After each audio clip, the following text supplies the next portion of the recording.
Ladies and gentlemen, I gotta tell you, this is Michael Fazio in the Philippines, baby. You would not. There's no way you would believe what I've gone through in the last 96 hours to get my internet to work. This is the second modem that was put into my house in the last 96 hours. Probably made a dozen phone calls, and the service truck has been here 4 times. However, I'm going to show you a clip of several barangay captains locally, all of whom know me. And they invited me to a party, several parties. I don't know if it was a barangay captain get-together party, but the booths that you're going to see, I'm going to show you just about a minute of one clip. They actually came and requested that I stop and drink tanduay or tuba, which is wine, or soda, or have foods with their personal families. And then, which you won't see, the real funny parts about these videos. It's a 9-part series. 36 minutes is spent with these families. Only my Patreon members will see these videos, and only under certain conditions. So what you're going to see is me doing my stretching exercise, which everybody knows that I do, and they request this exercise to be done to show their families and friends. And then you're going to see a very prominent man in the community try to do it, and how everybody starts to laugh at this fella. So I'll show this clip again in about 20 minutes, but I want you to see this for what you can see. Now, this is only going to be posted to my Patreon page. There will not be any names of families or barangay captains or anything like that. But this is the kind of fun that I have when I walk down a beach in the Philippines, pretty much any beach for a 10-mile radius. In addition to all of that, I will tell you that other bloggers, which call themselves bloggers and go on YouTube and go blah, blah, blah, blah, blah, blah, blah, blah, blah, and they walk down the street in Palawan, or they walk down the street in Cebu City, or they walk down the street in Dumaguete. They just walk down the street with the camera and they go like this. Oh, look, there's the famous hotel over there, and oh, look, there's a good place to have breakfast. They don't actually interact. They don't do any interaction. But this clip I'm going to show you right now, 5-10 seconds, is what happens to me when I walk down almost any area within 10-mile radius. So I'm going to turn this around, and I'm going to start this video clip right here at the 3-minute and 59-second mark. Now, the hand of this man, this is a barangay captain. This is his immediate family and friends. And this booth here in the background is his immediate family and friends. In this booth, there are several other barangay captains and motorcycle drivers, the hobble drivers and tricycle drivers. And there are 12 of these booths, and each booth in turn requested that I stop and have something to eat. And all I wanted to do was go swimming. So here's the clip, me doing a little exercise, and then the barangay captain trying to do the same exercise whilst he's calling me fat. He's calling me fat, but everybody is laughing, and then everybody is calling him fat and me skinny, which when he says fat, it sounds like tambok, and when they call me skinny, it sounds like niwang. So here we go.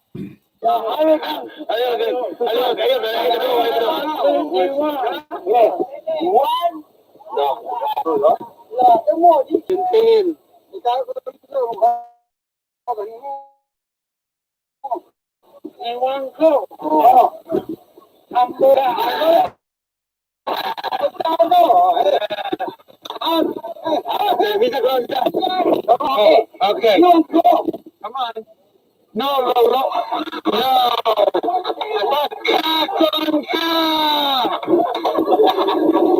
Anybody else? You?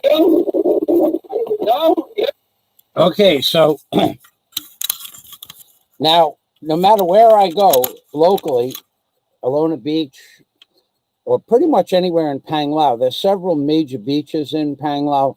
This is what happens when I walk down the beach, because everybody knows I like to go to a different beach and do some swimming. But I will tell you that what I have seen from other bloggers is nothing, basically, nothing. I don't see any kind of interesting uploads regarding. I want to take the hat off. And you see the number 42 on the hat. It has to do with a movie, something about the number 42 represented everything in the known universe.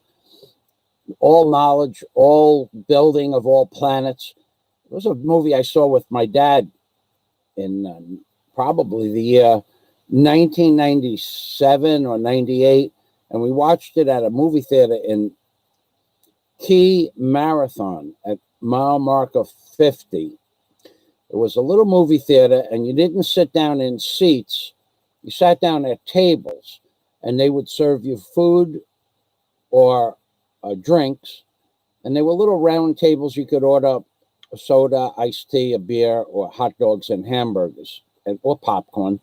And it's just something I remember, the number 42.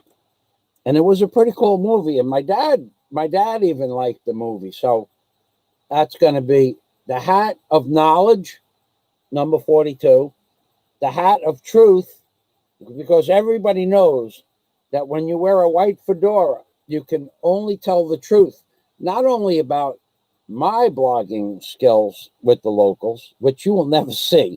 I'm going to tell you, I have some new rules that I'm going to impose on the members of my Patreon page. If you want to become a member of my Patreon page, it's going to be a prerequisite that I speak with you directly, either through Skype, a Facebook app, or on the telephone.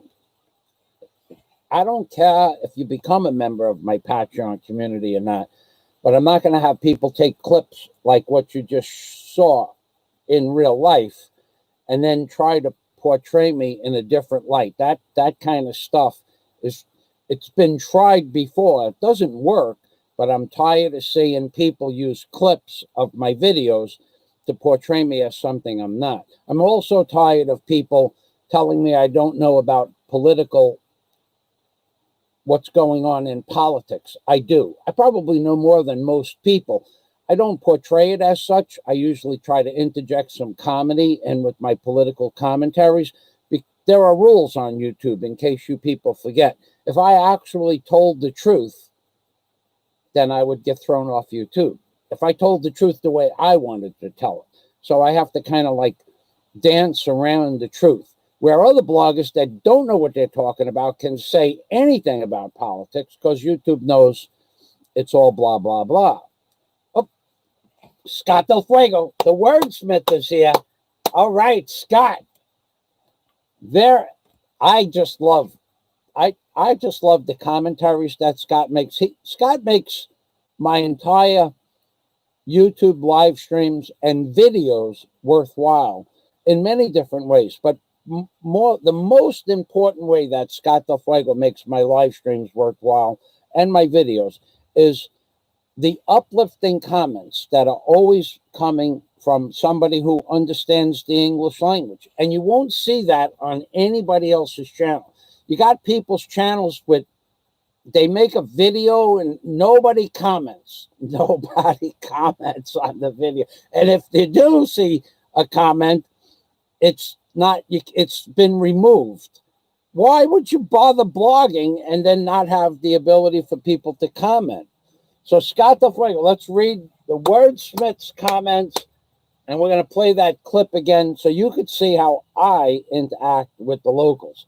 So Scott Del Fuego, thank you for stopping by, number one. Thank you for always the uplifting comments. And here we go. There are few men that can move from world to world, not only with the complete self-confidence, but with acceptance of whomever the denizens of the milieu may be. Michael Fazio is comfortable and navigates the intricacies of New York City neighborhoods, the criminal underground law enforcement, hard-boiled union longshoremen, tough non-union construction crews, mariners, air mechanics, pilots, and engineers. Not only this, unlike any other blogger in this realm, Michael is accepted and beloved every day by the everyday people. His Philippines barrio, the man is special. The jealousy, the jealousy runs deep. And I will tell you that there are so many bloggers out there that do videos in the Philippines. But here's what I want you to notice. If I go to an event, a party, which you guys are not privy to because you're not my members of Patreon at or above the $10 level. But if I go to a party, the last, what was it? Fiesta? No, Christmas, last Christmas. There were, first of all, because of me, the party exists in some large amount of contributions, or because of a contribution, or because I make it possible. That's number one. And I don't show any of that stuff on YouTube. But as such, the way you see it is there were 400 people at this party, and they were fed. 400 people were fed during the course of the day, maybe more. But then when the roasted pigs came off the spit, the first pig, I was sitting outside with the men. I don't drink, but they know I don't drink. and somebody came outside and grabbed my arm and moved me into where the roasted pig platter was. And then the lady next to me said a prayer, and they put a big carving knife in my hand, and they gave me the honor of cutting the roasted pig for 400 people. Okay, now you people in the YouTube vlogging community that you may or may not make videos of the locals. That's the kind of recognition I get locally. And that is not the only time that happened, but it was the one time I had it on camera. So if you have 400 people outside a building waiting to get fed, and you're outside and someone comes in and drags you in and up to the table for the prayer for the roasted pig, that's quite the compliment. What you see other bloggers do is you'll see another blogger walk through a fiesta, a woman or a man walk through a fiesta or a party when nobody says hello to that person, and they are members of the community.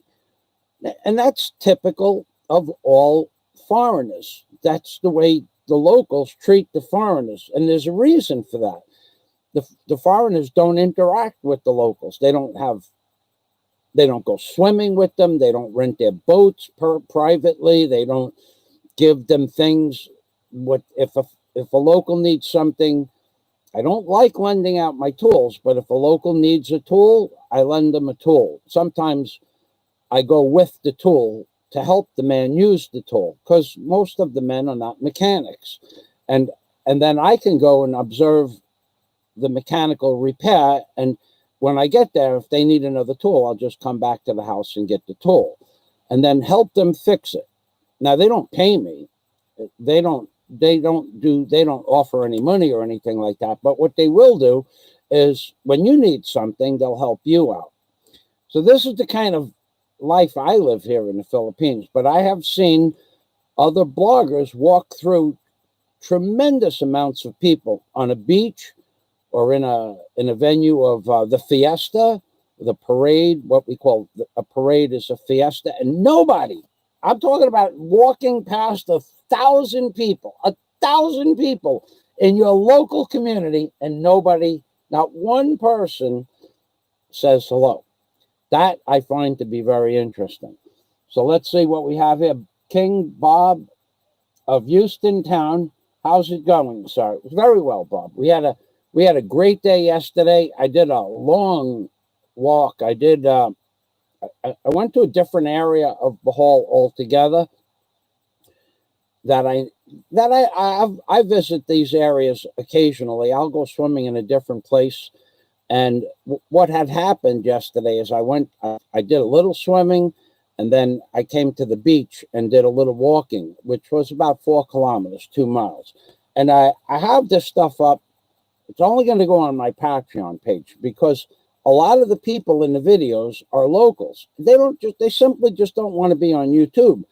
I'll tell them I'm doing a YouTube video. Do you want to be on YouTube? And they'll say no. And then I'll say, okay, I'll keep it private on my Patreon page. And they know what Patreon is. And they say, okay, but they don't want to be on YouTube. But not only that, I don't want people taking clips from these videos where I'm having fun and try to put me in a negative light. And I see this happening all the time. And I got to laugh because it seems to be backfiring.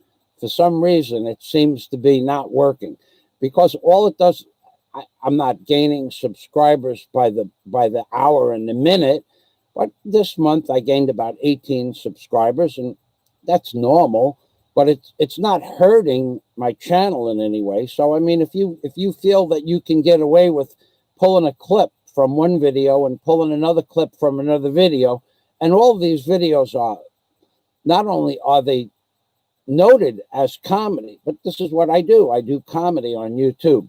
So you people out there that walk around local parties, local fiestas, and even when you go to a party, even when these people go to a party, nobody at the party recognizes them or gives them any recognition. That is not blogging. And then I don't want to get involved with the negativity, but I see people that go to a party with 60, 70, 80 people and nobody says hello to these people. Why? Why is that? The answer to the question is simple. It's relatively easy to answer, because I'll give you the answer. In the Philippines community, if you have an argument or a fight or have said something bad or have done something wrong in the Philippines community, the 12-minute clips, there are 2.5 12-minute clips of me walking through these barangay captains and local tricycle drivers and hobble drivers. Just one person in these 12 units that were outside on the beach, just one person that doesn't like you, the entire beach, everybody in those 12 units, not a single person will say hello to you. Not one. Even if you just pissed off just one person a long time ago, somehow, before you get to where walking up to the units to make a video of the families having like a beach party, nobody will even look at you. They'll just look the other way. They won't say anything bad, or if they are, I don't understand the language. But in my case, that just simply doesn't happen. So I'm going to play the clip again to let you see how I interact. Now, you got to understand something. The man who's calling me Ni Wang, which means skinny, is the barangay captain of a nearby municipality. Okay. Now he's not just a Filipino man on the beach. Probably he has other accolades attributed to his life in the Philippines that go far and above just being a barangay captain. But he dragged me off the beach to come and meet his niece, and then another single lady that was in the party, his wife, his children, his nephews, who all knew who I was. Some of his nephews owned tricycles. another owns a boat. In the video clip you'll see on Patreon, when I get them loaded, one nephew says, "Do you remember me?" And I'm going to tell you when it is that I met this man. So when I made a video, Warren H is coming to the Philippines, the day I came home to make that video, or the night before, a man where I was shopping said, you need a ride home. And I said, sure. And he was trying to sell something, what is known in America as a trigger fish, trigger fish. And they know the name trigger fish, but they call it something different in Visayas. And he wanted 600 pesos for it. However, it was 8 o'clock at night, and I had eaten dinner in one of the local restaurants. So he was with his wife. So we were talking, and I said to him, "Do you know anybody that can rent me a boat?" He goes, "I have a boat." And he offered me the boat for the day for Warren and I, because Warren had plans to come here, for 600 pesos. And I said, 600 pesos? And he said, all right, okay, 500 pesos. And I said, no, I'm not going to, I'll give you more than that, because I'm not going to make the man work for nothing. I said, but I would also like you to take us to some private snorkeling and dive sites. He says, yeah, no problem, because I know where they are, but I can't get to them. And he knows where they are, and with a private boat. So this was going back in November, I think, I could be mistaken about what month Warren was supposed to come here. But when Warren was going to come here, that was the man I met. So he goes, "Do you remember me?" And I said, "Of course I remember you. You had the trigger fish that you wanted, I think it was 500 pesos for the trigger fish." And he goes, yeah. He goes, "You remember my name?" I said, "Of course I remember your name." And I told him his name. Now, that was just a chance coincidence that I remembered his name, because I know several hundred Filipinos and I don't remember all their names. And he was like so proud that he was like, see, he knows me. Michael knows me. And that's how I'm greeted in the community. So you people out there that walk down a beach and no one looks at you, you go to a restaurant, no one says hello. You walk down the street and no one says hello. When you make videos, I that's not blogging.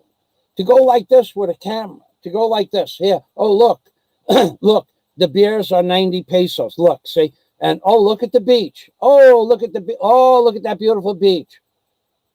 But no interaction with 20 or 30 or 50 people in the restaurant or the business. That person is not accepted in the community.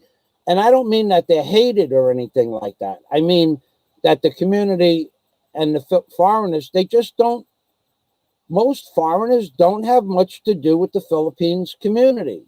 They don't want to. I like to. When I walk down the block, 100 people, Michael, come, kaon, drink, tanduay, tuba, 100 people sometimes. It depends if it's a Sunday and it's the afternoon, or it depends if there's a party. I see other bloggers walk down the block or through town. They walk through town like this. They don't do anything. They're not bloggers. I don't know why they even call themselves bloggers. I really don't. But I also understand the Philippines mentality. When they don't like you, they don't talk to you. When they don't know you, they don't talk to you. When they know of you and they know that you don't interact with the community, whether they like you or not like you, they don't talk to you. They'll serve you food. They'll be pleasant when they come with the bill and the menu, but they will not interact with you like the people in this video that I'm going to show you right now.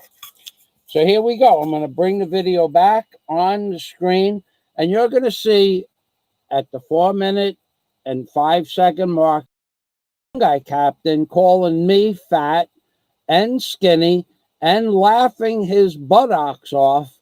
And then we had some real fun by doing some exercises. So here we go again. 4:04 and let's play it. I'm about ready to do a bend over exercise here, a stretching exercise. And then immediately after, we all laugh, call each other fat and skinny. Everybody in the community call each other fat and skinny. And then the barangay captain tries it. So this is how I interact with the locals. All right, that's the barangay captain's hand calling me Niwang, which means skinny. And I won't stop the video until I'm done with this little clip.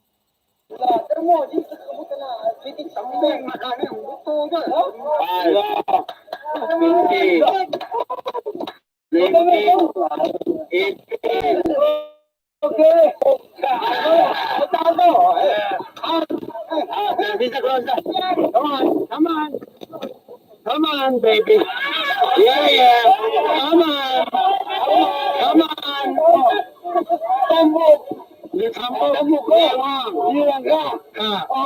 Okay. Come on. No.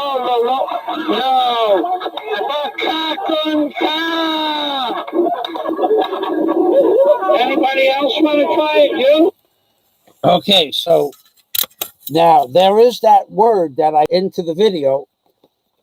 The word was one of the hardest words I ever learned in the Philippines. It means liar. So when that man, aka the local barangay captain of a municipality close to where I live, he said he was going to bend down and do the same exercise, but he could not.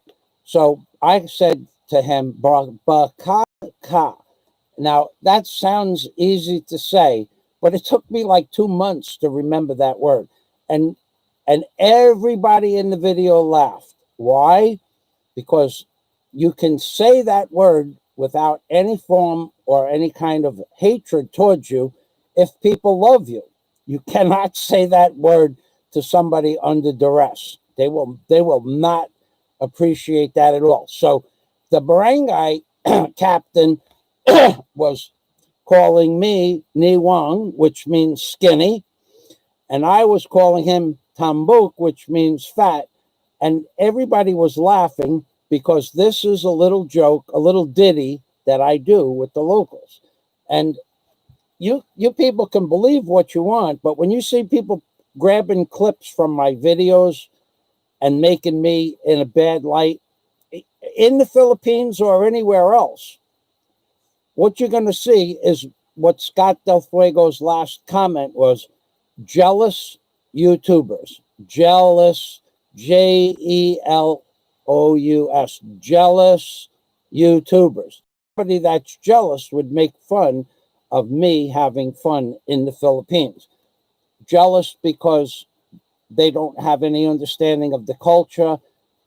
Jealous because they can't interact with the locals. Jealous because the locals don't interact with them.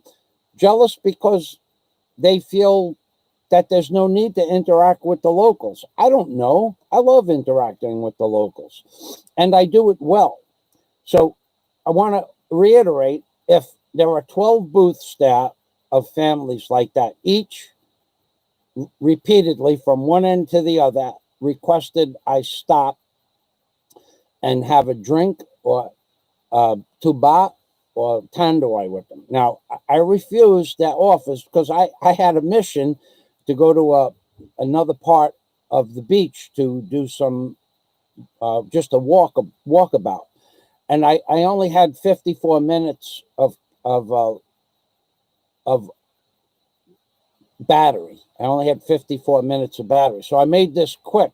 But this is what happens when I walk down the beach, as opposed to other people walk down the beach like, oh, look, oh, over there's the beach. Over there's the beach. And, oh, there's a restaurant over there. Oh, you have to be rich to own that house. That's not blogging. Blogging is interacting with the community as such. So I'm going to go back to the comments now. And I want you to also understand that everything I said about myself and the Philippines and it actually being a real barangay captain and their entire area said, Michael, please come here and eat with us, drink with us. And you know it's true because the number 42 is on the top of my hat and the front of my hat. And the number 42 means knowledge of all things in the universe. All things. I don't remember the name of the movie, but it was a pretty cool movie. So I'm going to go to my comments section now and see what's up. So the last comment was the Barrio. This man is special. The jealousy runs deep. That's true. The jealousy of having a real personality that interacts with the locals runs deep. Not everybody can do this. I can't blame you if you can't do it. I know that some people have tried it and failed, and some people have never tried and failed because they've never tried. But to interact with the locals on a level like this, and not only that, but the barangay captains, not captains singular, they all call me by name. I've been to almost all their houses, personal houses, not parties at the local barangay hall, but personal houses to enjoy mostly Christmas and the fiesta with, but other occasions as well, including funerals and birthday parties. But I do not make videos.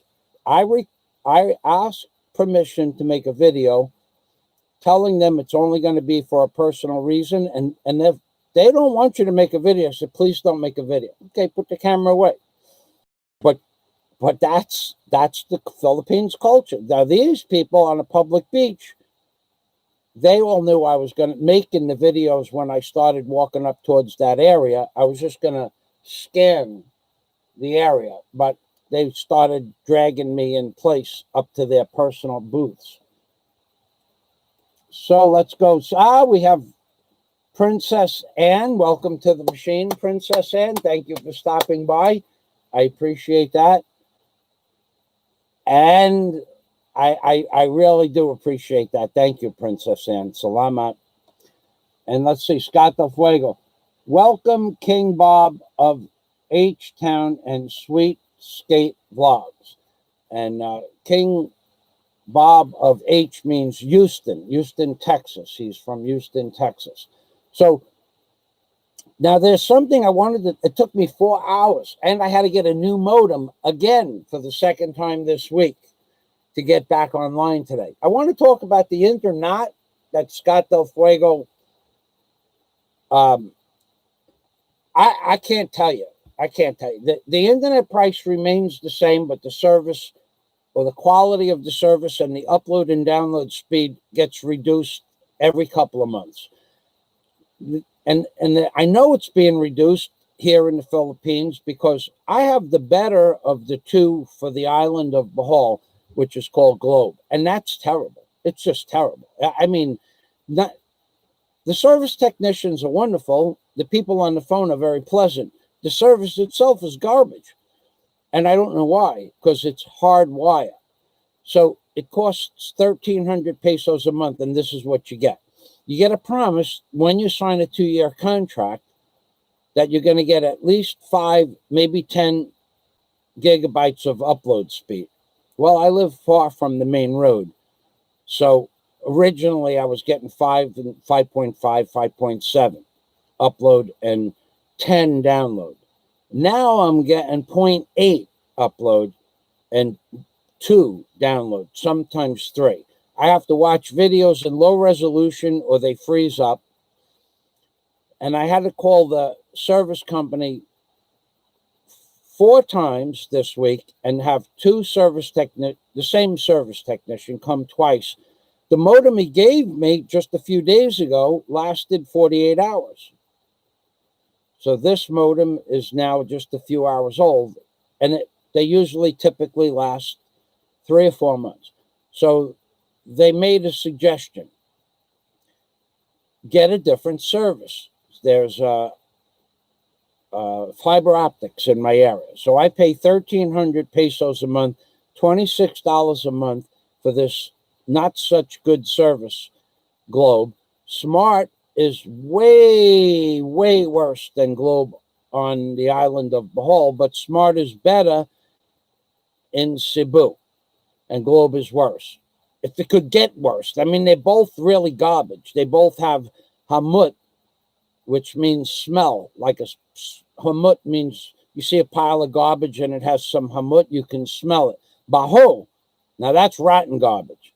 So Globe is hamut and smart is baho in Bohol. In Cebu, Globe is baho and smart is hamut. So somebody told me, why don't you just get fiber optics? So I would, except here are the things that are wrong with the fiber optics in my area. Number one, to get a wire to my house from the main road is 2,000 pesos. So that's $40. They're only guaranteeing 10 upload and 20 download, I believe. I think it was 20 download and 10 upload. Could have been 50. It's been a while since I went there. Maybe let's just say it was 50. That makes more sense. So 10 upload is the maximum they're guaranteeing, but they're not guaranteeing that. They're guaranteeing that at the road. But by the time it gets to my house, I have a neighbor that has it. They get 2 upload and 20 download, about sometimes 10. So that costs, I think it was 3,850 pesos. Say 4,000 pesos. That's $80 a month. But they don't give you a phone. Globe is the only provider that gives you a phone. The other service doesn't give you a phone at all. There's no options for a phone. It's just internet. They got you coming and going here. So the internet, I will have to keep Globe at 1,300 and 4,000 for the fiber optics, which is 5,300 pesos or 100 and 300. It's over $100 a month. It's like $110, $112 a month. I don't want to have 2 different services, 2 different modems, and there's no guarantee. So I went to the store for fiber optics, and I said, will you guarantee me, 10 megabytes upload and 50 download? Oh, no, sir. You live far from the street. I said, well, you knew where I lived when you saw the map. Yes, sir. Well, why did you say 10 download, 10 upload, and 50 download? Well, if you lived by the street, sir, that's what you would get. I said, but I don't live by the street, but you're guaranteeing me 10 and 50. Yes, sir. If you lived by the street, that's what you would get. It's the circular argument. Okay, so I don't live by the street. What will you guarantee me? Cannot guarantee you anything, sir. I said, well, will you put the service in for free? And then if it works, I'll pay you for it? No, sir. 2,000 pesos for the wire installation, 5,200 pesos to buy the modem. So that's $108, $104 for the modem. And they no guarantee on anything, none whatsoever. And here's the kicker. Fiber optics is not hardwire off the island to Manila or to Cebu. Fiber optics, when I walked outside their business address, fiber optics is dish. It's from one of those satellites. So that means every time there's a storm or it rains hard, you don't get service. So I walked back in. I said, those are the dishes on your roof for your satellite service for Panglao. Yes, sir. So when it rains very hard, there's no service? Yes, sir. When we pay for that service? Yes, sir. Holy macaroni. They don't tell you any of this but the one good thing is you don't sign a contract. But with Globe, you sign a contract for 2 years. So I cannot put Globe to the side and then pay $80 or $80 a month for a service that there's no guarantee on. And every time it rains, it dies. So if any rainstorm that I ever had in Florida in the early 2000s from dish-based internet, the internet just goes off. I mean, it's just standard procedure. So with Globe, at least it's hardwired. They don't care. So they don't care. They just don't care. You can complain. And once my internet wasn't on for a week, and I had to call up every day to get a refund. And at the end of the week, I gave up. There was never going to be a refund. Yes, sir, we'll put you on hold for an hour. The call gets disconnected. Hold on, sir, and you get a dial tone. They don't care.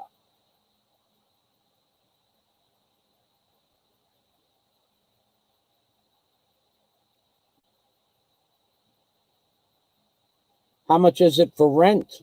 How much is it for rent where? Where? In Asia? In the Philippines? My block? Some of the local places next door? What do you want to know? How much the rent is? Can you be more specific? First of all, I don't know who you are. Lost generations. Philippines. Oh, the Philippines. How much is it for rent in the Philippines? Well, I mean, it depends on where you are. You can get rent 2 blocks away from me to rent a bamboo thatched bungalow with electric wire and a meter to it for about, I think you could probably get one for 5,000 pesos a month, but the Filipinos would pay about 1,000 pesos per month for like a thatched hut with a thatched roof. But there's no windows and no doors. It just got electric in it in case you want to have a fan. You wouldn't be able to run an air conditioner. But you could get a really, really nice place about,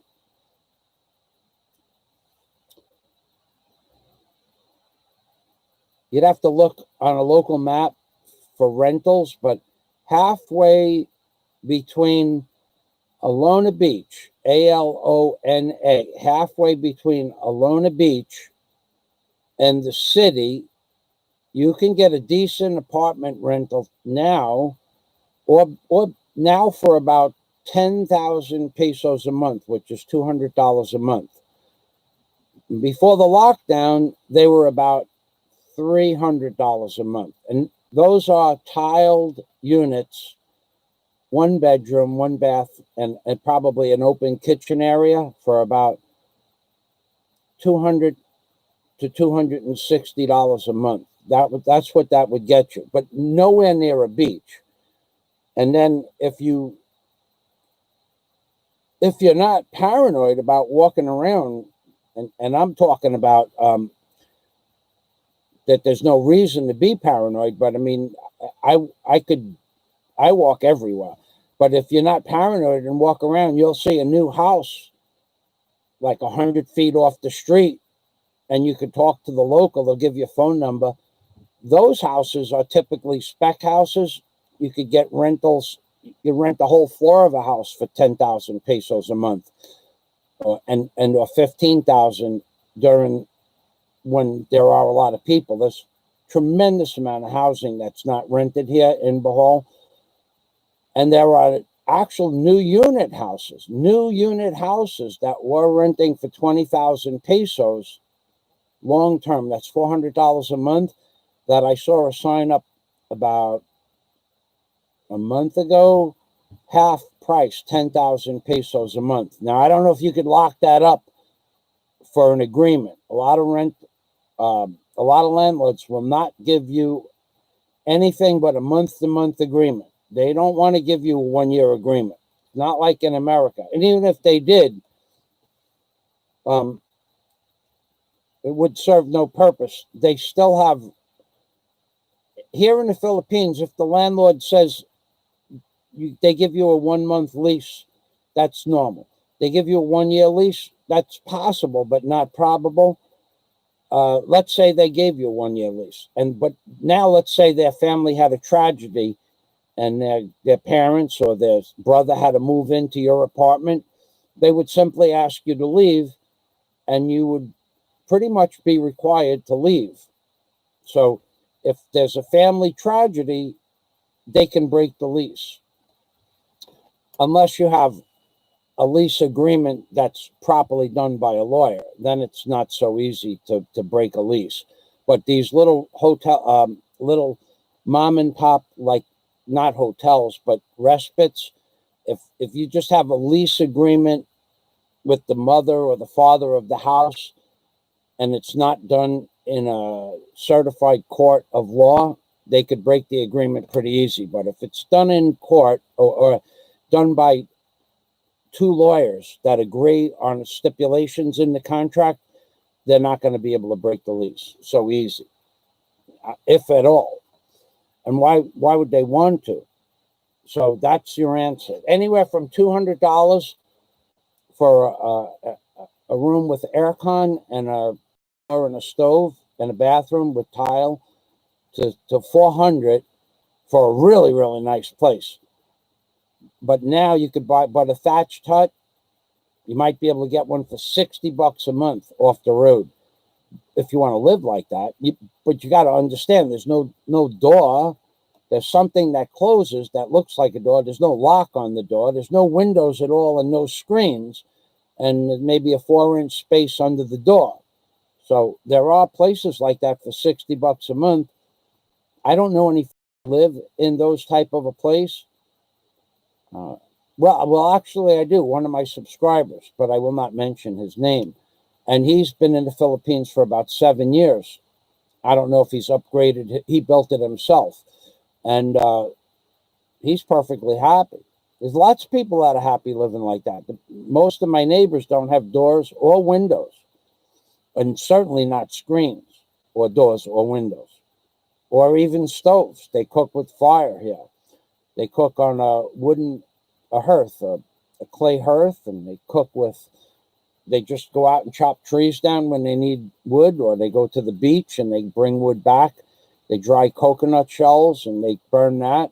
It's pretty trippy living in the Philippines. Not like living in America.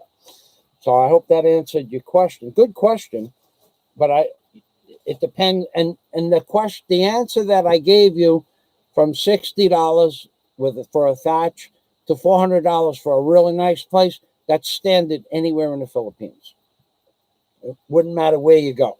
However, it might be a good idea to check with the U.S. consulate to exactly where you want to live before you rent someplace, because some places are more secure than others.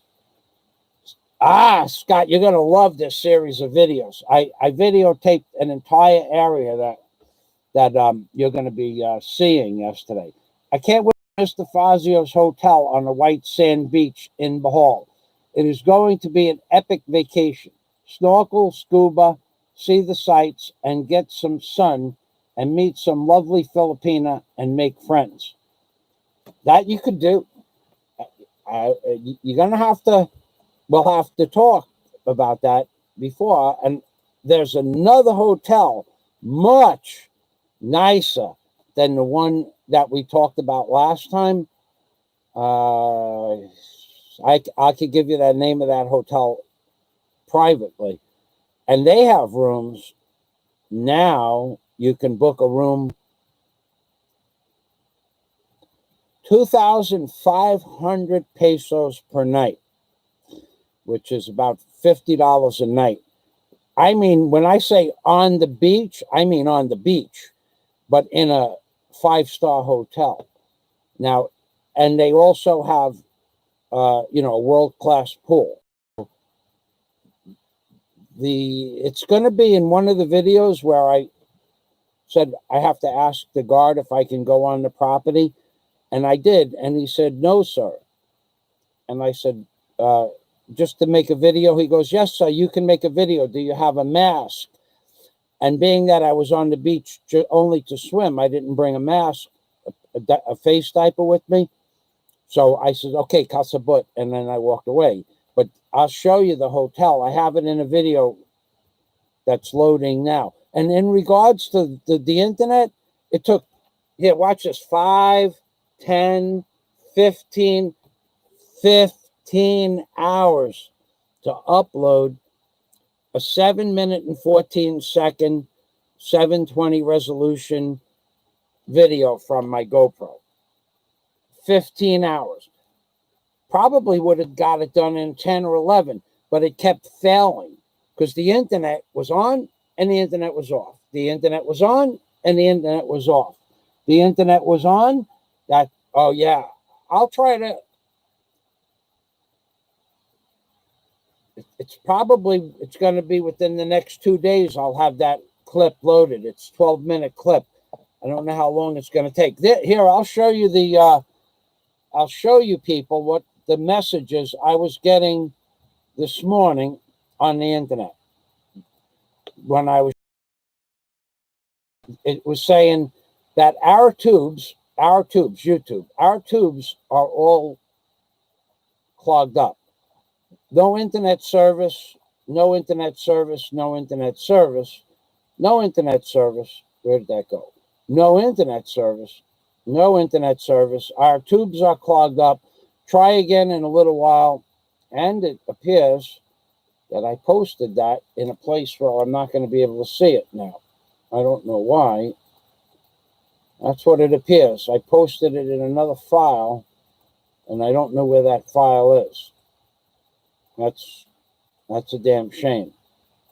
That is no. Oh, you know what? I think I know where it. I'll show you. This is crazy. I mean, we're paying for a service that we simply just don't get. It's not like we. Yeah, here it is, right here. It says there was an error trying to sign in. Our tubes are clogged. Our tubes are clogged. November 9th. Okay, and I'll show you one more.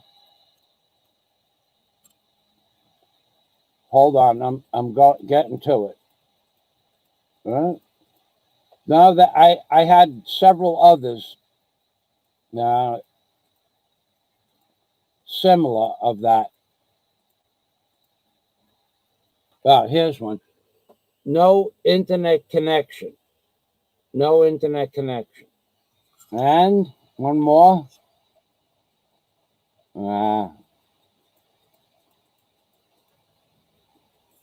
Anyway, oh yeah, this one here.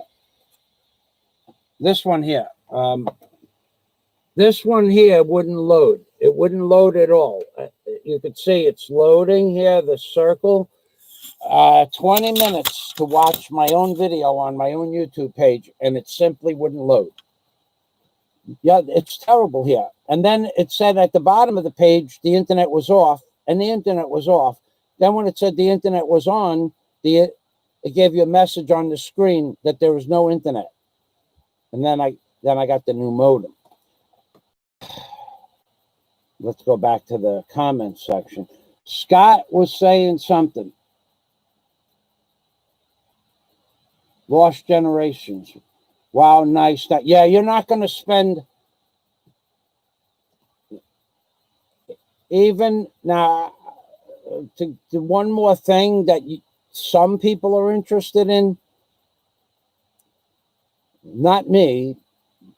I don't like living in big buildings, but there are now, because of the lockdown, you could probably come to the Philippines and rent a condominium long time, like long lease 1 year, dirt cheap.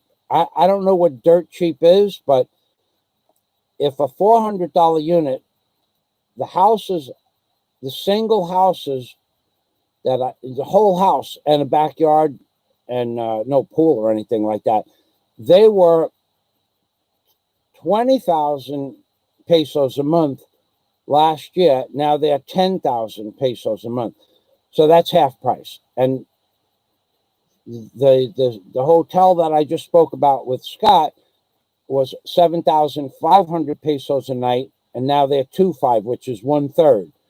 So if you could get to the Philippines, you could probably make a long-term agreement now to get a condo dirt cheap. I would think at half of what it was last year or less. So I don't know, though, for sure. So let's go back to the comments. Still here and listening. Thank you, Princess Anne. I'd be all uptight. Scott's the fuego. I'd be uptight about the cobras. I hate freaking snakes, both reptilian and human, actually. And Scott is referring to living in a shack in a thatched hat. Okay, so let me tell you how the Filipinos live and have lived for 1,000 years, or maybe more. I don't know how long they've been here.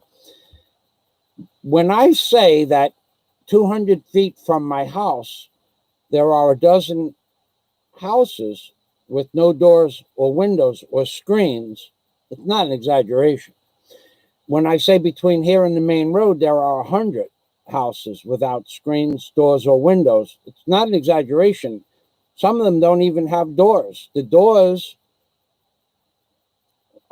may be nothing more than a stick. When the stick is down, you don't go in.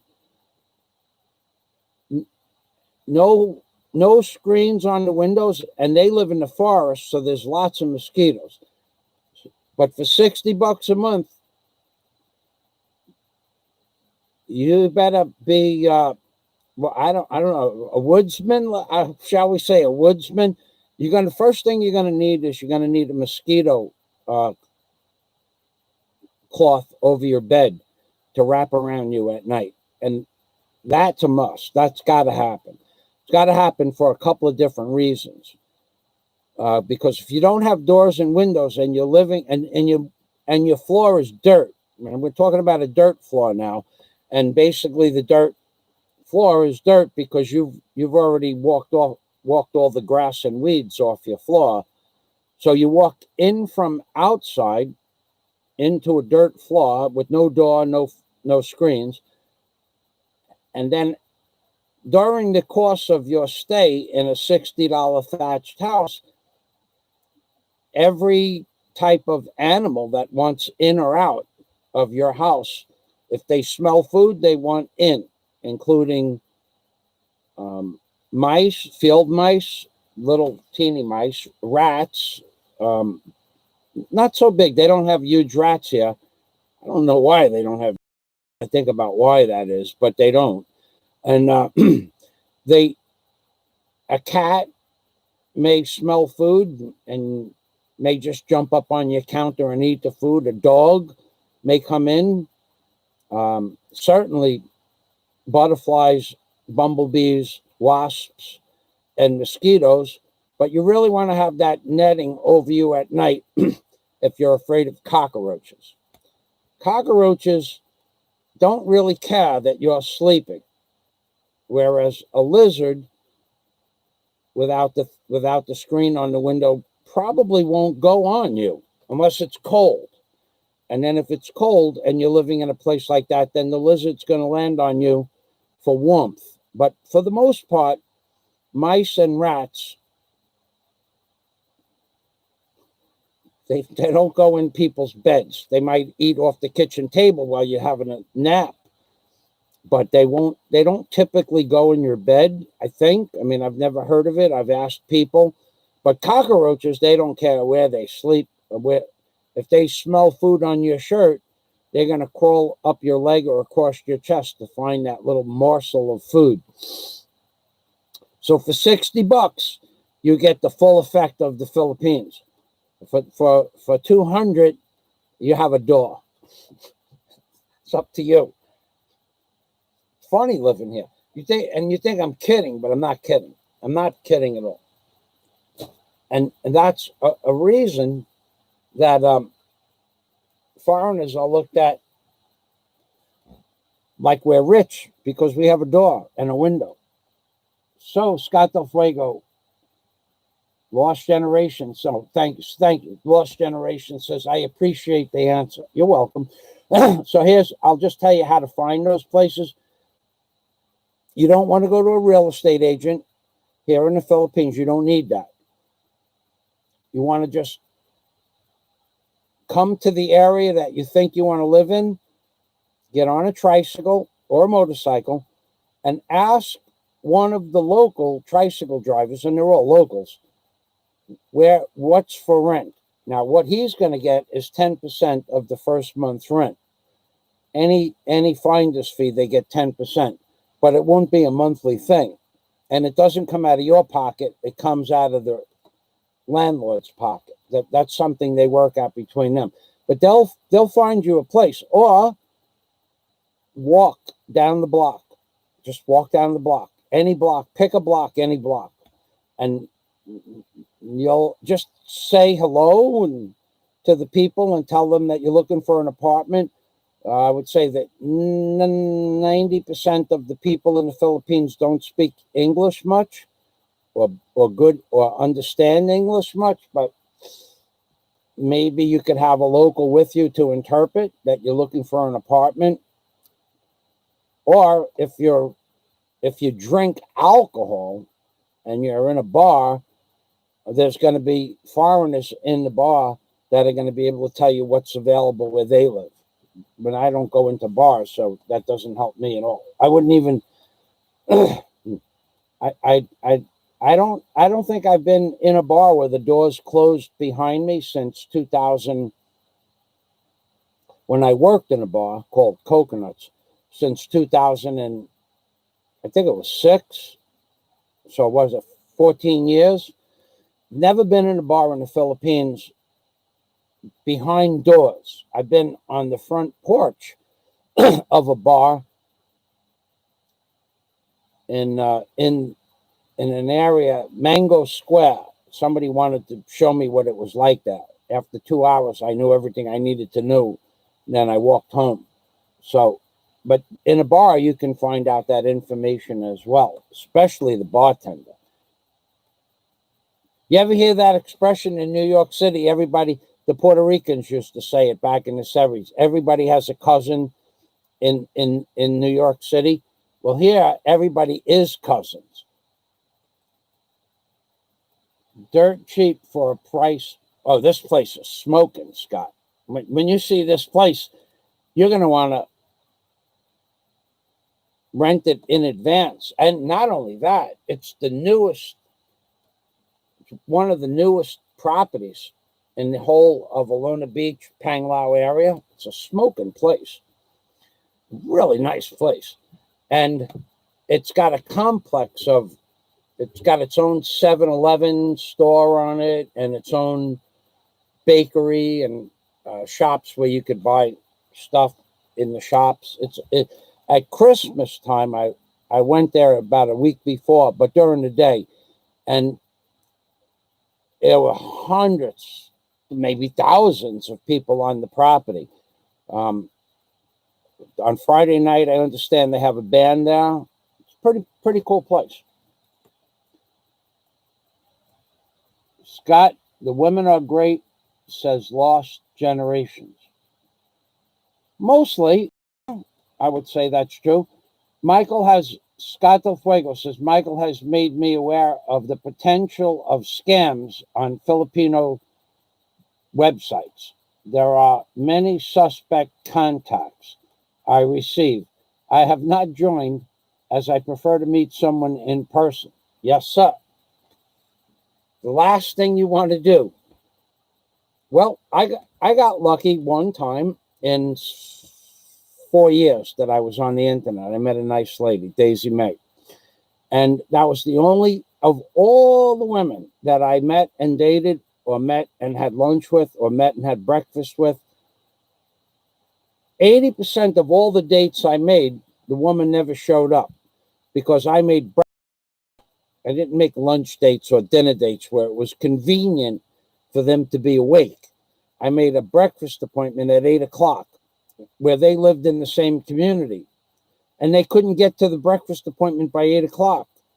So I would leave and go someplace else and have breakfast. In Cebu, there was a guard at the door, and I would say, you have to be there by 8 o'clock. Oh, yes, I'll be there at 8 o'clock. You're talking to them on the phone or online at night. I'll be there. And then you're having breakfast, because the hotel provided breakfast for 2. And I would get there at 6:15 in the morning to talk to the other foreigners. And then you start your breakfast at 8 o'clock. You say, well, okay, she's not going to come. You eat your breakfast. You have coffee before. You eat your breakfast and you leave, and it's 9:30. And you get a text, I'm here. Who's this? It's so-and-so. I'm here for breakfast. I'm gone. I went to wherever I went, wherever I was going to go touristing that day. What do you mean? Somebody has to pay for the cab. Okay, and that would be the end of that. I mean, what am I supposed to do? Come back from where I am to pay for a cab for you because you were an hour and a half late? That's what you can expect from 90% of the girls online. So if you make an appointment with them, Philippines, that means nothing to these people, men or women. It means nothing to them at all. Very rarely, wouldn't matter who you have an appointment with either. Makes no difference. They're not there, they're there, they're an hour late. Last time I was on a ferry on the way home, I was supposed to meet a girl at the J Mall at noon for lunch. Well, I went to the dentist, then I took the cab to the ferry, and I was at the ferry dock at 2:30. She's going, I'm here. I'm here. Yeah, well, I'm gone. Come back. I'm not coming back. You were supposed to be there like an hour and a half ago, 2 hours ago, 2.5 hours ago, 2.5 hours late for a woman off a dating site. That's normal. I mean, anybody that waits more than 2 minutes I would give no respect for it all. So I don't, unless they texted me and said, we have a problem. If I have to wait for you for 2 minutes or 3 minutes, and you knew the day before you had to be someplace and you know how to do the public transportation here, and you show up an hour and a half late expecting somebody to still be waiting for you, well, that's what they expect. That's what you're going to get on a dating site. Probably don't have rats because of cobras. I don't know. You know what? They don't have snakes either. Well, yeah. They actually, I had a snake living in the backyard for a long time. I think it just outgrew my backyard because I didn't bother it. I knew exactly where it was, and you'd see it sunning itself on one of my tables. They don't bother me, and then it would never let me go near it. Well, it would, but I mean, you couldn't touch it. I don't know what kind of snake it was, but I like snakes because they eat rats and cockroaches. So I don't like cockroaches. So outside, cockroaches could. When I cut down trees in America, it depends on what kind of man you are. I mean, it depends on are you a woodsman? If you're a woodsman, timberman, in construction, you got to get used to varmints and bugs, creepy crawlers.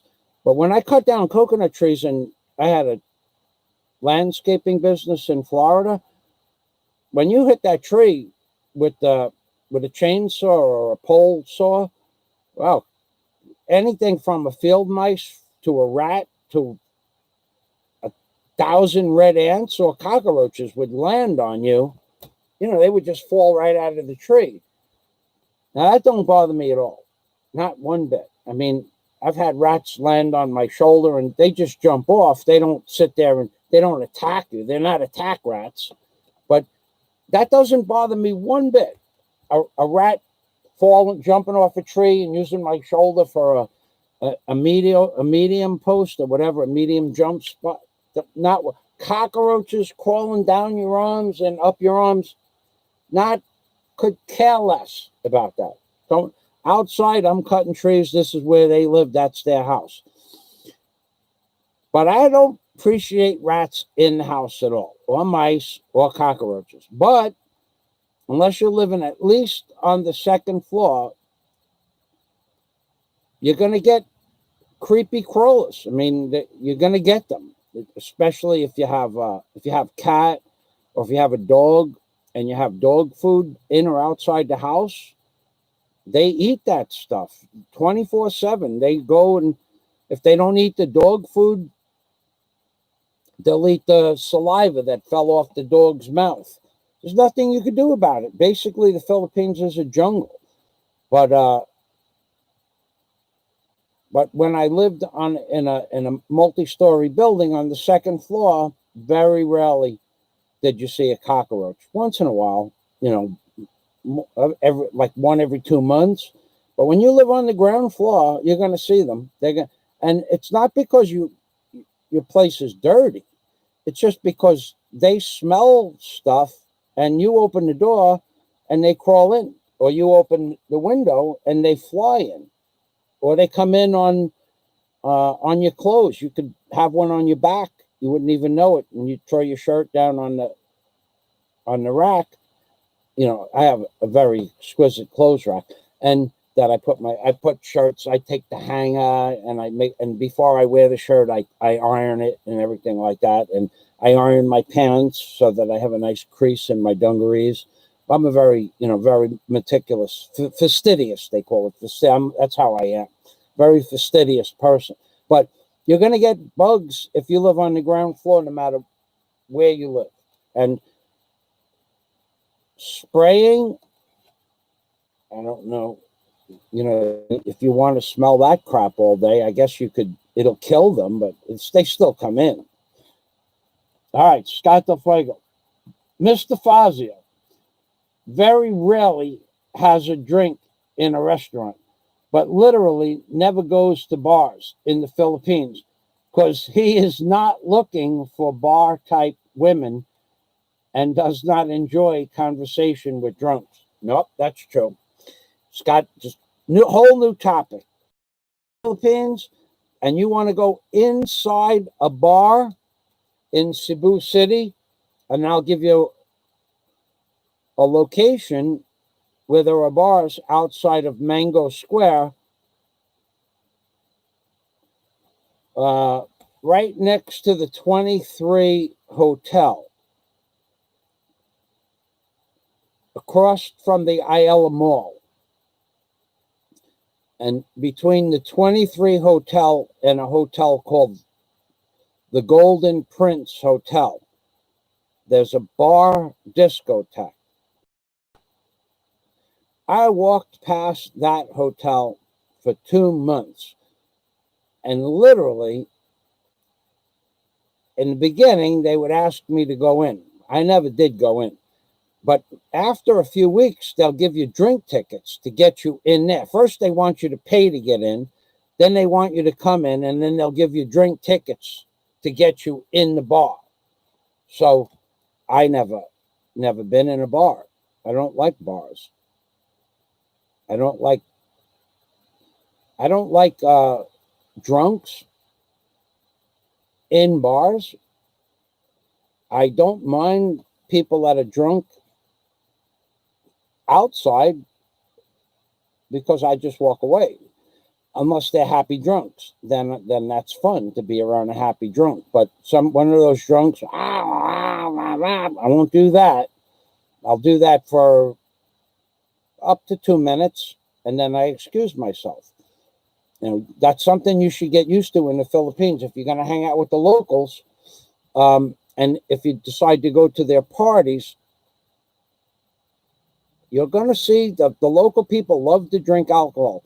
And in 6.5 years, I have seen hundreds, literally hundreds, of locals get drunk out of their gourd thousands of times, and never one time, ever, not once, has anybody ever had an argument or a fight between themselves or with anybody. I've never seen a Filipino man get drunk in this community and have an argument, ever, not once. I don't know that it doesn't happen, but I've never seen it. The people on the beach that I showed you in the video before, every one of them were hammered. Every one of them were laughing and smiling and having fun, because basically they're a friendly kind of culture. They don't argue amongst themselves, and they're certainly not going to argue with a foreigner.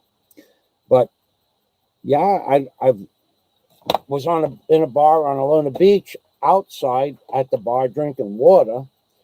And there's something else about foreigners that go to bars that don't drink. They don't want you in the bar anyway. They're not making any money. And other foreigners think there's something wrong with you because you don't drink alcohol. So it's kind of weird.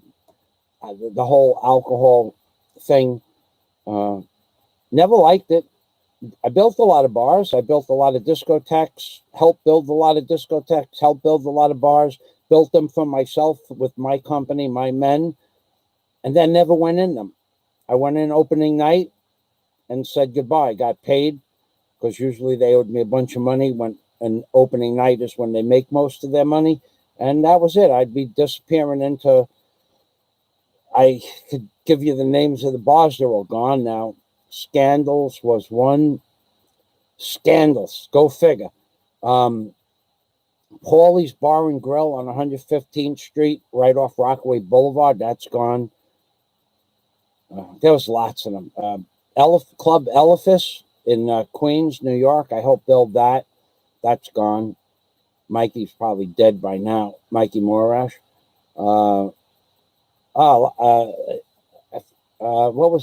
What was the name of that show with the small person in it? They call them midgets, but I forgot the name of that show. With Ricardo Montalban was the host of the show. The name of his show was the name of another bar in Brooklyn that I built, right on Avenue N, I think it was, but not on Flatbush Avenue. Scandals was on Flatbush Avenue and Avenue N. I built that bar. I built a lot of that bar. They took me in for my expertise in woodworking to do the trim around the mirrors and to do the door frames and inside gut around any mirror. They wanted me and my table saw to do the trim. And then I would prime the wood, sand it. I'd bring up, I'd prime it with 20% thinner turpentine, and then I'd let that dry, and then that brings up the nap, NAP, off the wood, and then you sand the nap off, prime it again, and then paint it 2 coats with a high gloss, and it looks like a plastic finish. And to get that plastic finish, I used Flecto, F-L-E-C-T-O, F-L-E-C-T-O, Flecto Ferrethane, F-E-R-A-T-H-A-N-E, Flecto Ferrethane High Gloss. I think they still make it. The stuff dries like plastic, but you can paint wood or metal with it.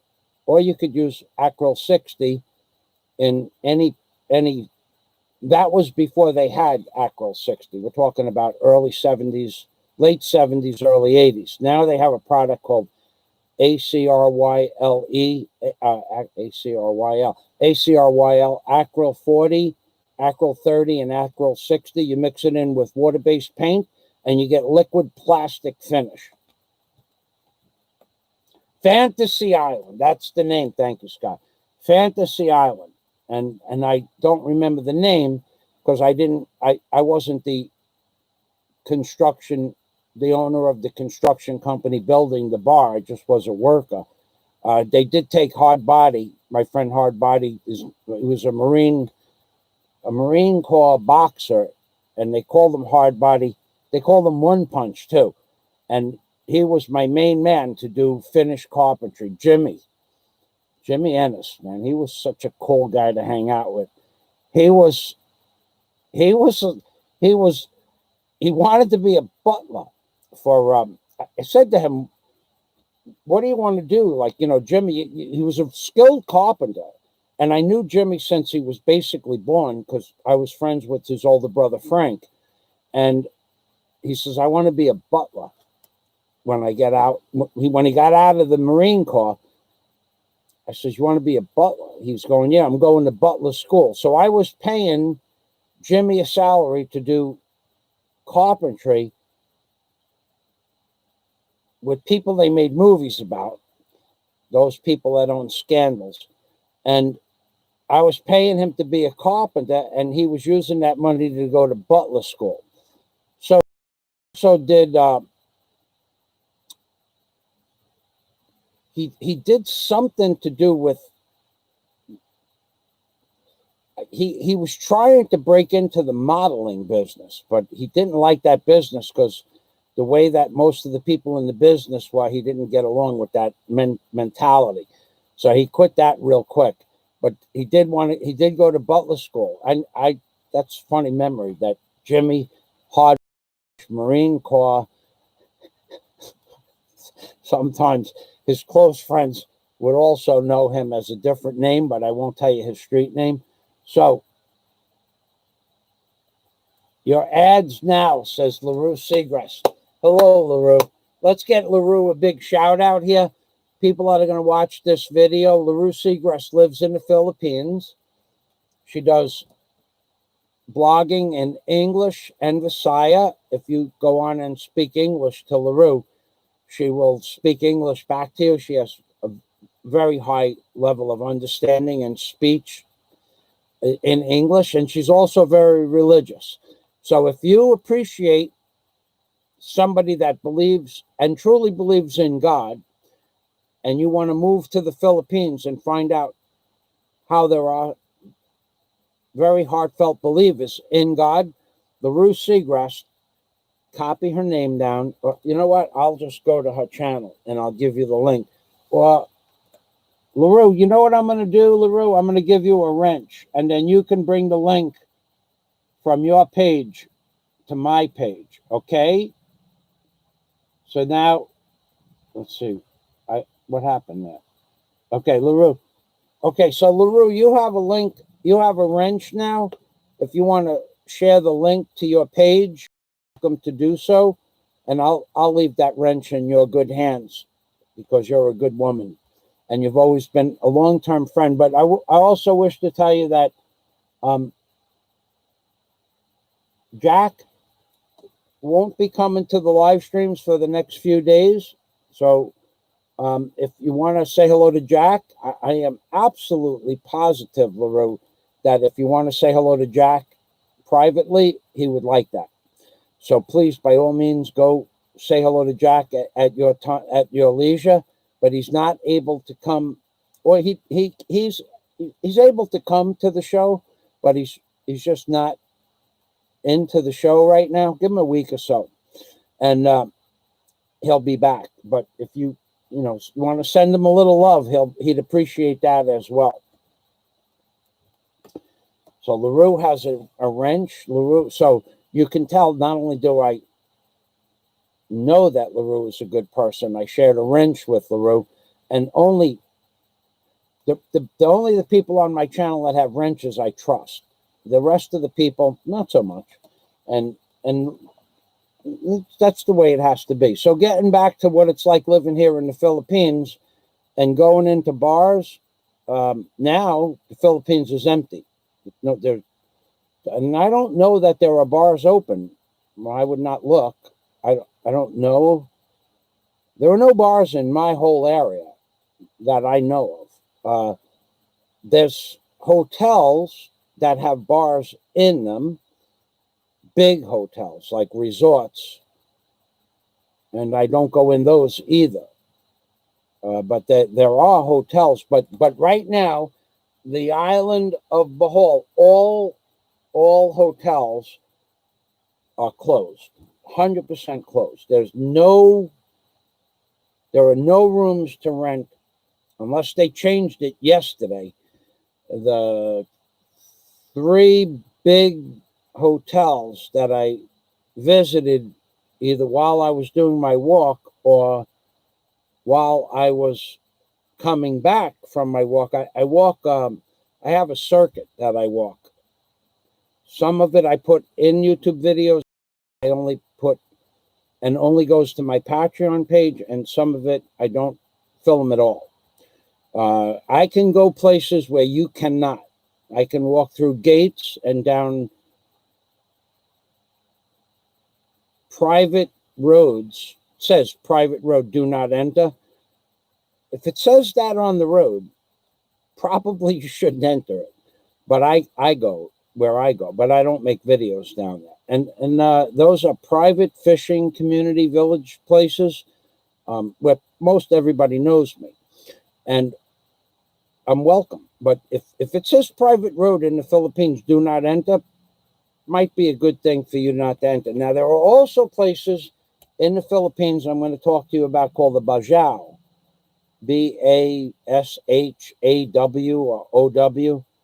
There are places where the Bajau live that are what we would call poor areas. Now, on their gates, it will say, do not enter.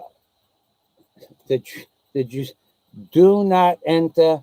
And then next to it, if it's a long gate, beware of the Bajau, which is them. It's them.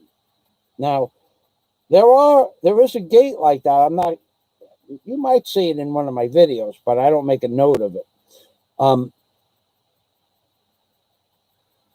If it says do not enter Bajau, it's their community.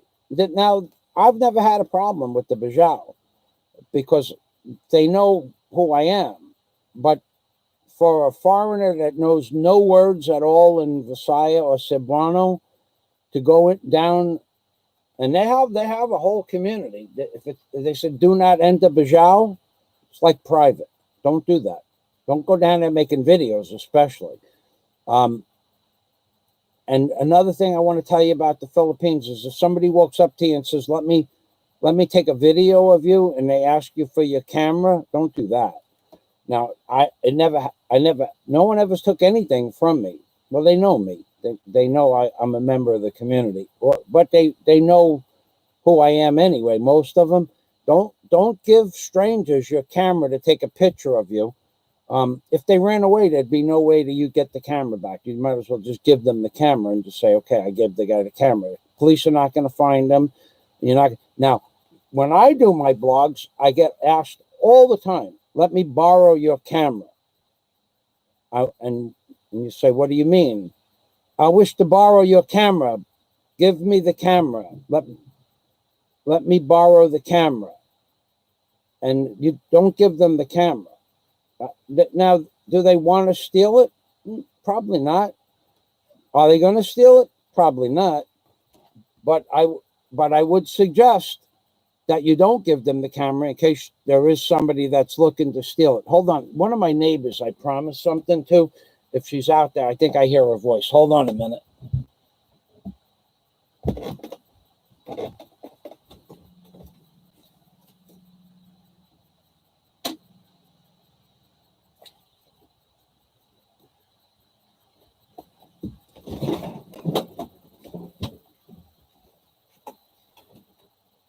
Hello, baby goat.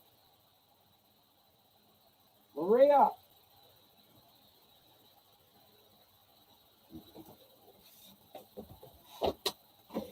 No, she's gone.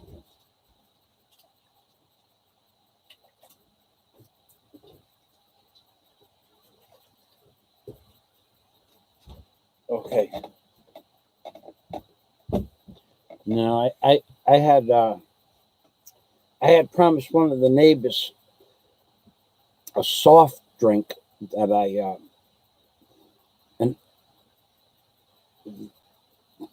well, I should talk about food. The foods here, oh, the foods here make my feet swell up. All processed foods. But what? This is. Let me show you something.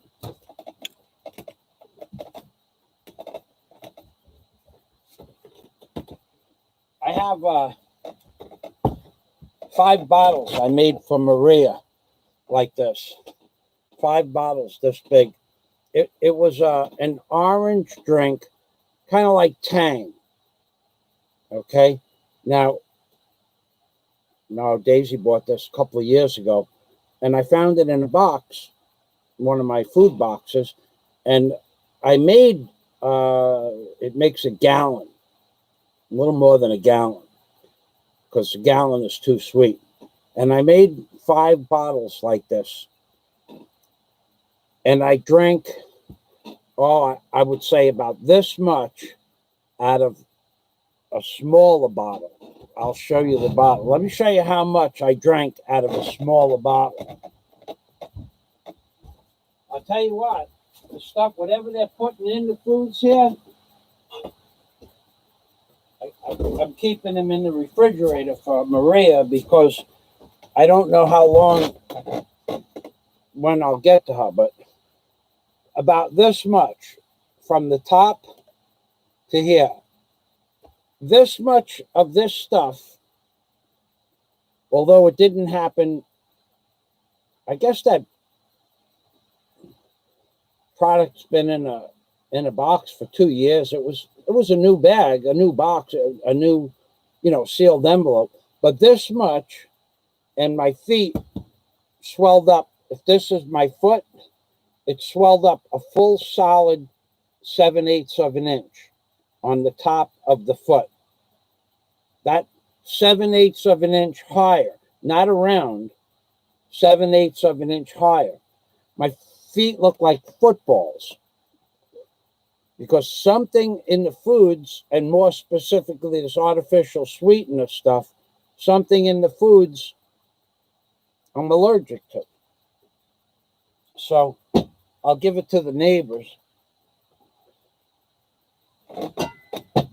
because it doesn't bother them that I guess I have special allergies, but that's terrible. So LaRue, let's see. LaRue is, you're welcome, LaRue. Of course I trust you. I just never, I'm giving you the rent so you can give people your channel link, LaRue, if you would like to do that. Or if you have a favorite video that you've made that you want to share with people, you can now share your link. Okay, you're not prepared right now. Okay, great, Laura. That's good that you're talking with. Thank you for sharing that. So the foods here, I'm allergic to so many foods here. It's amazing. And that little boo that I gotten last week, I actually wanted to do a big walk because I haven't walked. This is for my friends that have seen the full video. There's no swelling, no infection, no pain unless I bang it. I did that once. I banged it one time I was carrying a bucket of something. Well, I don't think I smashed it. I think I touched it. And it brought tears to my eyes. It was going, oh my God, that hurts a lot. It hurt more when I brushed up against it with the bucket than when it actually happened. And it hurt a lot that day. But, real men don't cry. We know that. And I just said, oh, God, let me try not. So I switched hands for the bucket, which hand I had the bucket in. And now I know to carry the bucket in my left hand so it can't happen. Well, that hurt. And then I brushed up against it yesterday by accident again. That was interesting. But the foods here have some kind of all the food, the salt, 10 drops of soy sauce will make my foot go from like this, and 10 drops of soy sauce, and my foot will swell up a ½ inch. 20 drops, 3/4 of an inch. After that, it cannot swell up anymore after that. That's as big as the skin gets. It just feels like it's going to burst. So I no longer eat any salt from the Philippines. I have to eat Himalaya salt. And I brought 5 kilos of salt from New York, and I can't find it. So all salt here, all fish oil products, and I'll show you what that means. I'll show you the name of my favorite fish oil product. It's just so good. Let me show you what the product. I used to be able to put this stuff on my food like you'd put soy sauce or vinaigrette or balsamic vinegar. 10 drops now does the same thing to my foot. 10 drops. Now we're talking about 10 drops in my meal. not 10 drops on a piece of meat. I used to put more than an ounce in the whole course of like having a dinner. Now 10 drops make my feet swell up, and its stuff is delicious. You want to, way better than soy sauce, way more expensive, 4 times the price of soy sauce, 5 times the price of soy sauce. But this stuff here, lapis, let me show it to you.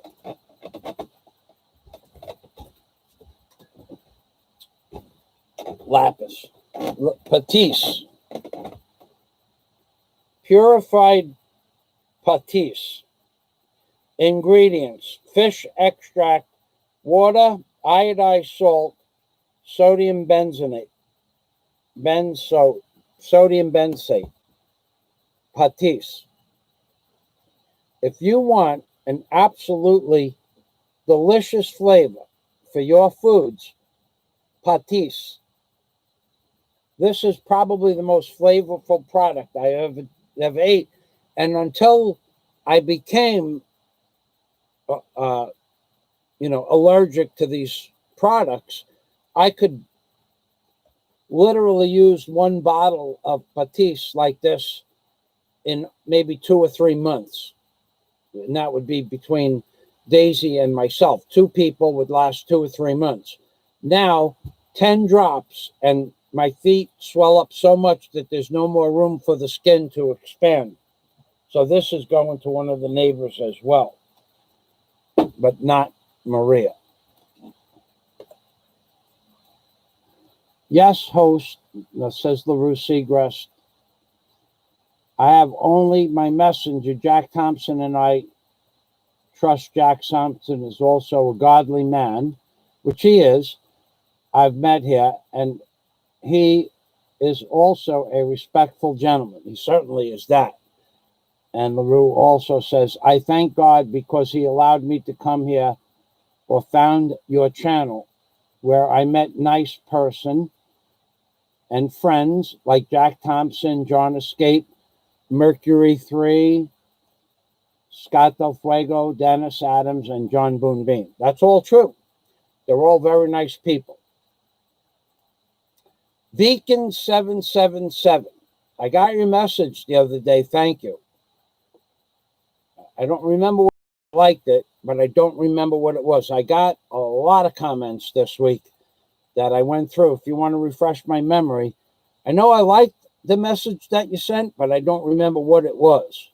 So thank you, even though I don't remember what it was.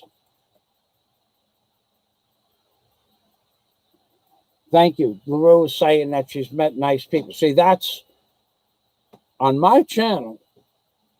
I don't know how you people see. There's a lot of people out there that have never run a business or run men, not have workers. We're not talking about having a worker.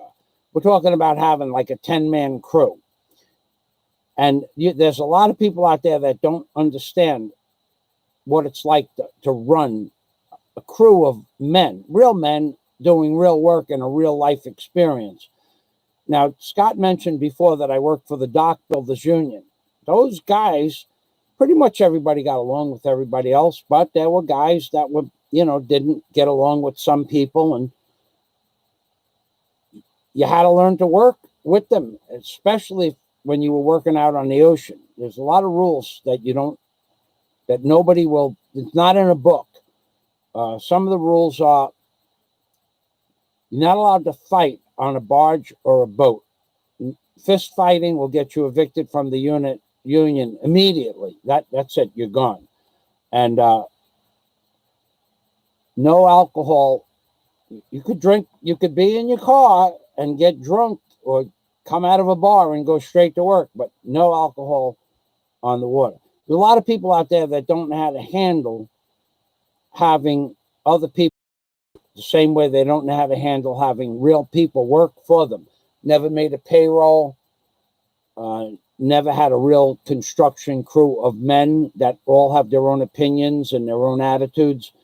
And if a lot of bloggers out there will let anybody come on their channel and say anything, whether it's true or not, for the sole purpose just to get their face or their comment up on somebody's page. I don't allow that. Just like I didn't allow people to drink alcohol on my jobs. And if you went to lunch and you came back and I smelled beer on your breath, I'd fire you. And you would never get a job with me again.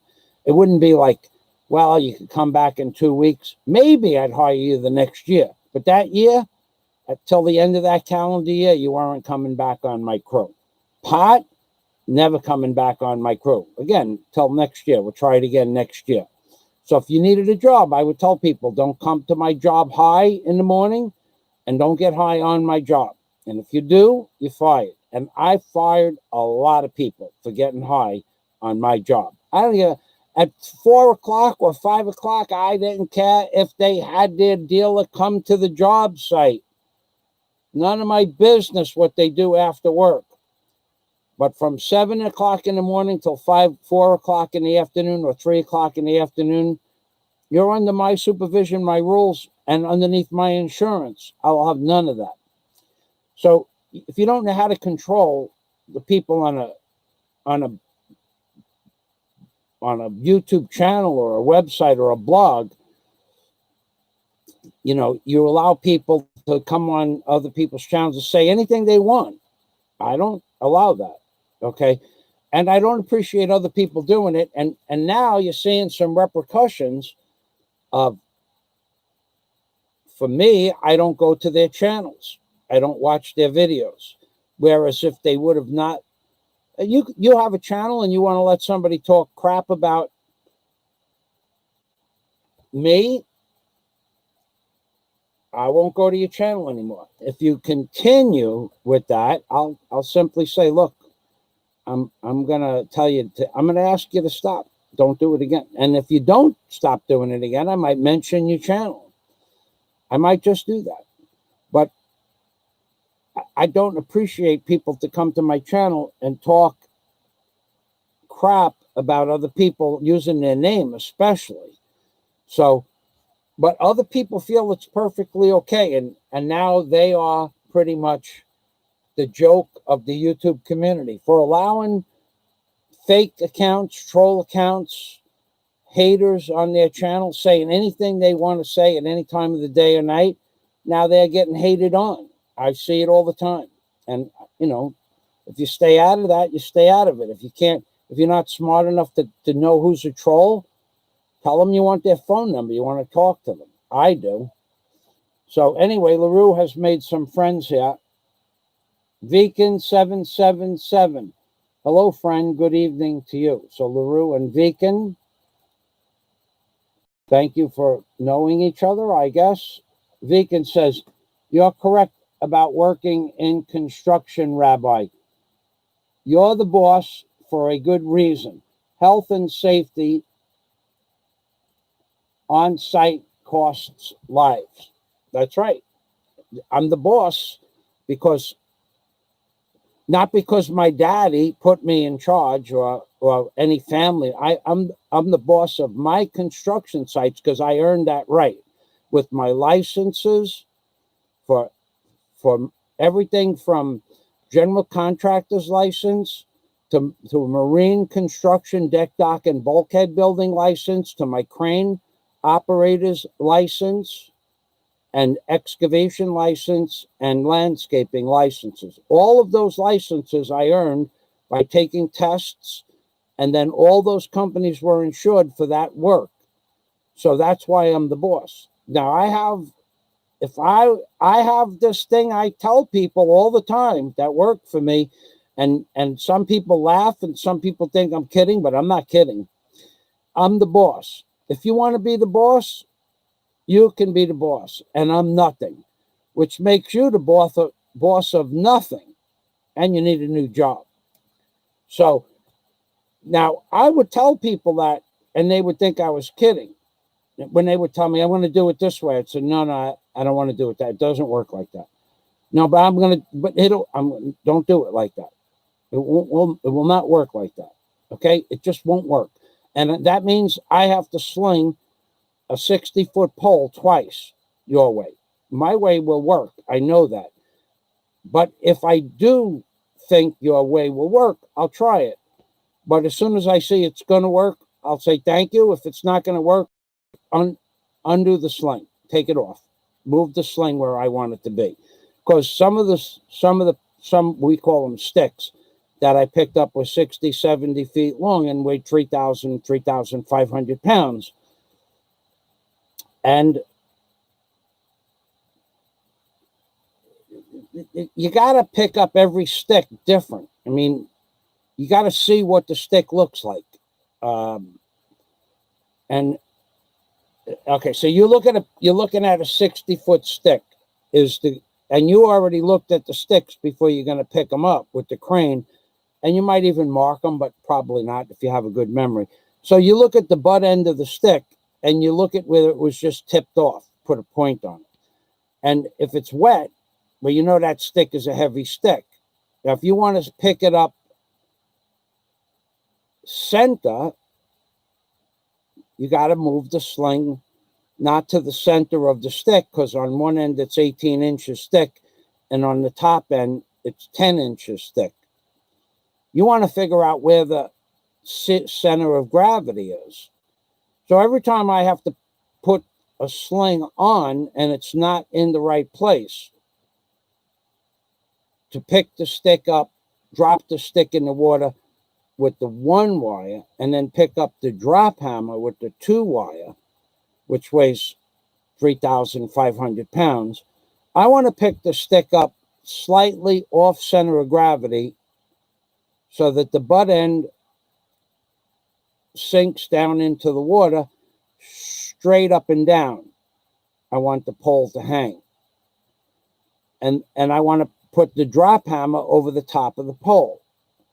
But sometimes the pole is slimy if it came up out of the mud and we retipped it. So maybe I'd want a chain on it instead of a sling, or maybe a sling instead of a chain, or maybe I'd want a double wrap on it, or maybe I'd want 2 slings on opposite sides of the pole. Well, that's the way I wanted it. I don't care if you're a dock builder. I don't care that you worked for me for 5 years or 10 years and you want to do it your way. I don't care about that. I'm the crane operator. I'm picking it up, and I only want to pick it up one time, which doesn't happen all the time.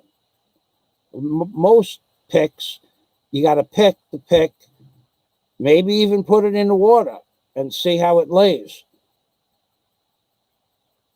But you don't want the sling too low, because then the sling is under the water. And once you drop the hammer on it, you can only pick it up to where you can't grab the sling anymore. And you're working off the side of the barge with a fire hook or a boat hook trying to get the sling off the pole. I know what I want. If I tell you to do something, that's what I want. If it's wrong, I'll do it twice. But if you want to be the boss and I'm nothing, then you're the boss of nothing. You need a new job.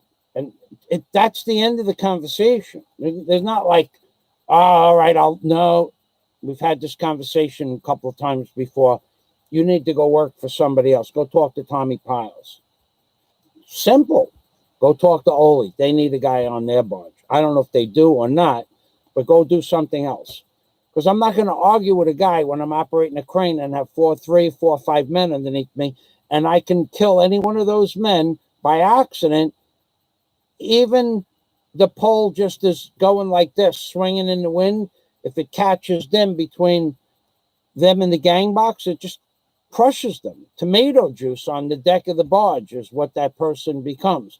So if I got to get aggravated and argue with a guy on a barge when I'm doing work like that in marine construction, just go get another job. That's it. There's no conversation. And the same thing should be, which is why you don't see a lot of people coming on my channel making stupid comments, because I just block them. Then you got a guy that comes on under a new name and tries that trick. That trick doesn't work, only works just once. So, Viken, you're right about working in construction, Rabbi. You're the boss for a good reason. Health and safety on site costs lives. Session of Witch Donovan. Season of the Witch Donovan. You got to pick up every stick. That's right, stitch. You've got to pick up. That was a cool song. Remember Donovan? That was we're talking magic mushrooms, Donovan. I remember that. I remember the psychedelic. Thank you for stopping by, Simulacron. Salamat. So now Simulacron, he's all over everybody's channel. But Simulacron always has an intelligent comment. People don't always agree with his comment. I do on my channel. But not everybody agrees with Simulacron because he's very smart. He will abuse you. He will give you a left-handed compliment and make you look like an idiot. A lot of times I see this going on all over YouTube. The channel of this Simulacron gives you this whole long scenario, and then at the end he drops the bomb. He's a very smart man, Simulacron. Simulacron. Very smart man. Personally, I think he's a professional, or was a professional lawyer, just the way he writes.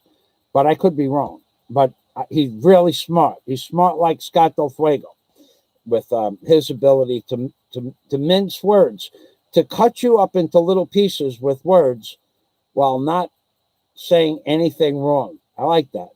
Thank you. He does that well. There's a couple of people that could do that. It's kind of like what we call the left-handed compliment. If you're not paying attention, you missed it.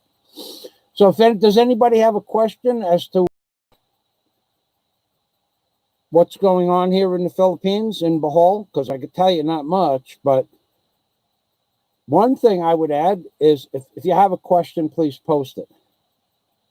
Construction has not stopped. And I want to I'm going to go to an area this week. It breaks my heart to go to this area that I'm going to go to this week. I had ridden my bike past it about 2 weeks ago. I didn't go that way for any special reason. I just went there. Basically, I just went there to see what it was like, because nearby they were doing a big construction job. And I said, let me go down that block over there. And I did. And I was like devastated from what I saw and from what I knew to be there for the last 6 years. So there's a segment of beach in Bohol. The entire, I mean, every square inch of the beach was a beautiful beach to park your boat on the lee side of the island for most of the year.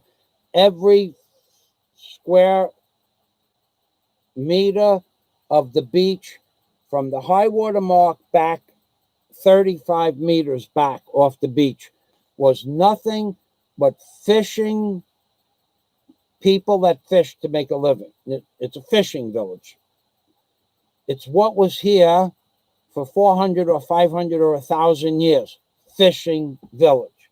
There were no hotels. There were no restaurants. There were the little mom and pop sari stores a few hundred yards away, but nothing in the village itself. There were no motels. There were no commercial dive boats. There was no diving businesses, nothing. It was fishing village. It's gone. It's just gone. All the beautiful houses, the little wooden houses that they had where they made their nets and they caught the fish on and bring the fish up in the morning to get fresh fish. If you wanted fresh fish, you could go there. They're all gone. There's not even one left. Not one out of, I would say, 250. They're all gone. And they put a road right where the houses were, about 12 feet wide. It's freaking sad.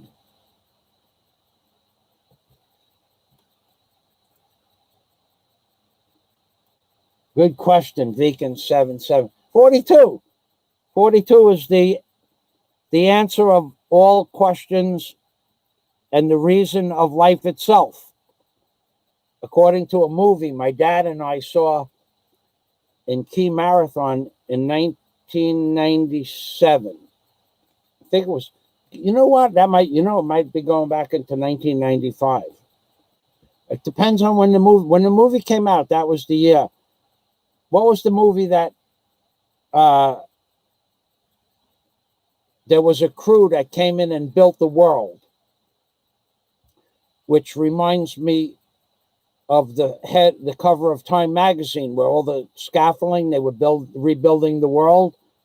Yes, A Hitchhiker's Guide to the Galaxy. So you asked what the number 42 means, and you know the number 42 is the answer to everything. And my dad and I lived on Big Pine Key at mile marker 30 on a deep water canal. And there was no movie theater on Big Pine Key. So we would have to drive to Key Marathon, which was mile marker over the 7 Mile Bridge. So I lived at mile marker 30 on Big Pine Key, and we would have to drive up the road several miles and then over a 7 Mile bridge. And right near Knights Key Campground, just the next major property after Knights Key, there was a movie theater, a Marathon movie theater, where you didn't sit in seats, you sat at tables. They're round tables about 3 feet in diameter, and they had 2 chairs to each table, and they served beer, wine, soda, water, potato chips, popcorn, pretzels, hot dogs, hamburgers. They served junk food, but the waitress would come while you were watching the movie, and if you wanted M&Ms or gummy bears, whatever you wanted, they would bring you. But you didn't have to go to a service counter. And Dad and I watched this movie, A Hitchhiker's Guide to the Galaxy. And thank you, Princess Anne. My dad liked the movie a lot. He actually enjoyed the movie so much that we stayed and watched it a second time, which we were allowed to do. And it was pretty cool. And I'm going, what is going? And it was like it was the guy who wrote that movie had to be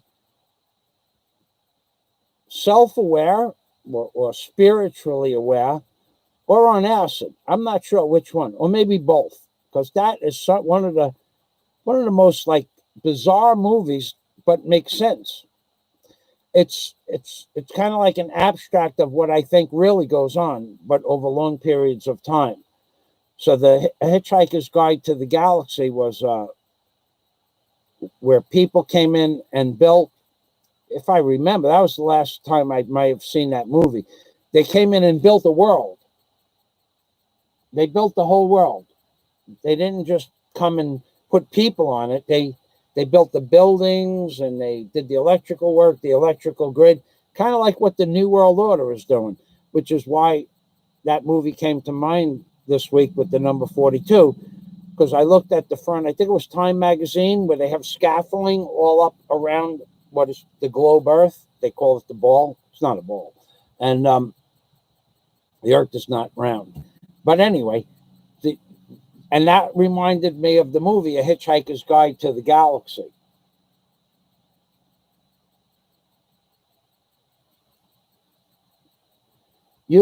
Thank you very much, LaRue. Appreciate that. So anyway, for you people in America, it's got to be getting late. I want to give the Truth Lady a big shout out.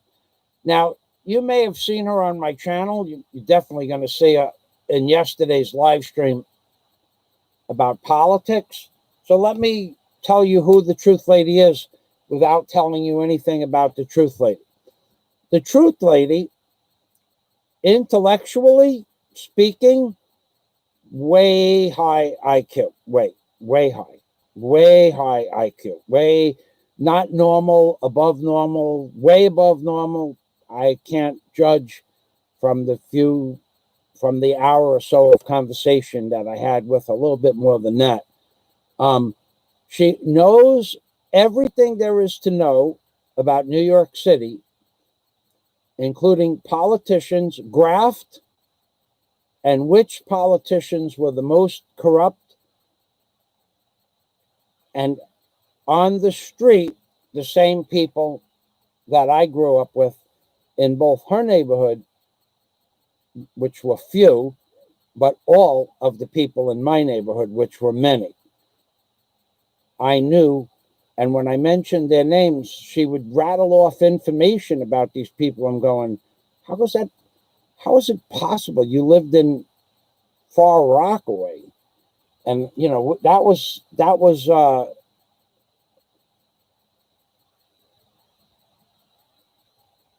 almost 8 miles as the crow flies, 12 and 13 miles by car to get to where I lived.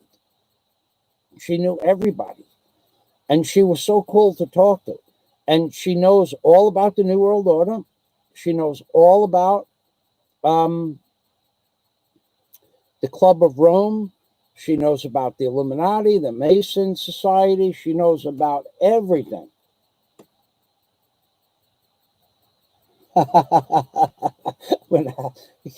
Can't put that on my. I like that comment. I can't show that kind of comment on my channel. That's not allowed. Stephanie, I love you already. I love Stephanie. I like that name too. In fact, I want to give you children. I want to give you children. Okay, I know you. Not only do I love that comment, I don't know who you are, but if you're of childbearing age, I want to give you at least 2. And I want to start soon. I know, yeah, I know that too, Stephanie. Thanks for stopping by. So, yeah, the Truth Lady was just so amazing to talk to. She fished in the same places I fished as a child. She crabbed in the same places where we catch crabs, fluke, flounder, bass, baby chicken blues, snappers. She knew all the names of all the fishing grounds that there were when we were children. I should have told her a lot of those places don't exist anymore. The storms changed where the canals once were dug. We're talking 100 years ago, 150 years ago. There was canals dug. They're not there anymore. She knew that deputy mayor that I talk about in my video, or she knew of the corruption during the Teflon Don trials, where that's why they called him the Teflon Don, because they couldn't indict him. She knew why. She knew the people that I named that paid off the people that gave him he gave him the inside information. She was a pretty cool lady to talk to. So she also made some posts. She knew the bartenders that I grew up with, Les and Adele, the owner of the bars that I worked in, like a prep chef, a line chef, or basically I wash dishes, dishwasher, but I also clean shrimp and clams and fish if they had fresh fish, but not mostly. We didn't have a lot of fresh fish. We got it in frozen and clean. But she knew every name of every restaurant and up and down Cross Bay Boulevard. That was pretty cool to talk to somebody that I actually was a member of the same boat clubs or same parties, the same regattas that we may have met each other going back as far as in the mid 80s to the early 90s. That was pretty cool to have somebody come to my channel like that. And I like talking to the Truth Lady. So she used to be a big blogger, but she took her channel down because of trolls on YouTube and trolls on the internet. Plus, she just didn't want to argue with stupid people. But she was a great lady to talk to. I had a fantastic time talking to the Truth Lady, and I asked her for a phone number just one time, sent me the phone number. Next day I called. We had a wonderful conversation. Brilliant lady.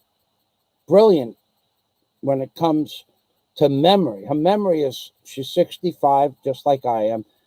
Brilliant, beyond brilliant. Her mind is crisp. Like any detail I asked her, oh, yeah, I remember him. And what about that guy? And what about her? And she was, yeah, wow, that's hard to believe. Stephanie Hernandez, I think who you mean. He, yes. Always watching whatever happened. He's always watching. Oh my God. Sweet vlogs. Salamat. Always watching. Always in the background. Always in the background. That's okay. It's okay. Imagine imagine how there are people on YouTube that don't ever make a comment, ever. And they have their reasons. But imagine waking up in the morning and feeling that you have to watch every video of every vlogger and then read every comment and then reread the responses to the comments, and that's how you spend your day. Whereas now the tide is low, so I can't go swimming. But when I'm done here, I have one little thing to do outside. I want to bring Maria that soft drink that I won't drink, and some other things that I just won't utilize. If she's still out. Well, I know she's out there because her goats are out there. Or the goat lady is outside, and usually they hang out together. They're not her goats. The goat lady is friends with Maria. So I'm gonna say thank you to everybody for stopping by. And if someone has a question, I'm gonna give you guys a minute to put the question up on the screen. I myself am gonna take my typical 1 minute water break. Here we are. I'll show you how real men drink water. This is a bottle of water. Here's the water bubble right here. See it? Yeah, you can see it. But you'll be seeing that bubble move from the bottom of the bottle to the top of the bottle, or from the bottom of the top of the bottom to the top of the bottle as soon as I open this up. And I will drink this one bottle of water like a man. Not all men can do this. It takes a special kind of men, usually men that know how to work with other men and own construction companies and lots of tools. They have the ability to drink water like this. Rabbi, Hitchhiker's Guide to the Galaxies was on BBC in the 1980s as a miniseries brand based on Douglas Adams' book of the same name. Gid Bless 42. Wow. I remember hearing, I remember hearing about that miniseries, but Viken, here's the truth. I moved out of the house when I was 19. I did not have a television in my house at all, ever, except for 3 months or thereabouts when I dated a professional singer who owned a hair salon named Dawn. The name of her singing was Dawn on Her Own. And she used to sing, but she did bar mitzvahs, weddings, and birthday parties, anniversaries. She was smoking hot, absolutely brilliant. She had never heard of Pink Floyd. Now, I started dating her in 1980, and I was 25. She was 33 or 34. I think how old were the children? It might have been 37. Forget. Really have to go back and look. No. in 1980, Mary, her daughter, was 17 years old. And she had Mary when she was 17. So she was 34. Okay, so Dawn on her own. She wanted a television, and I said, babe, I don't watch television. I want a television. I'm not going to work out. I don't watch television. But I got her a television, and I took the TV and I put hooks on the side of the TV. One of those, it was big. It was like one of those huge boxes, 22 inches wide, 14 inches deep, 22 inches high.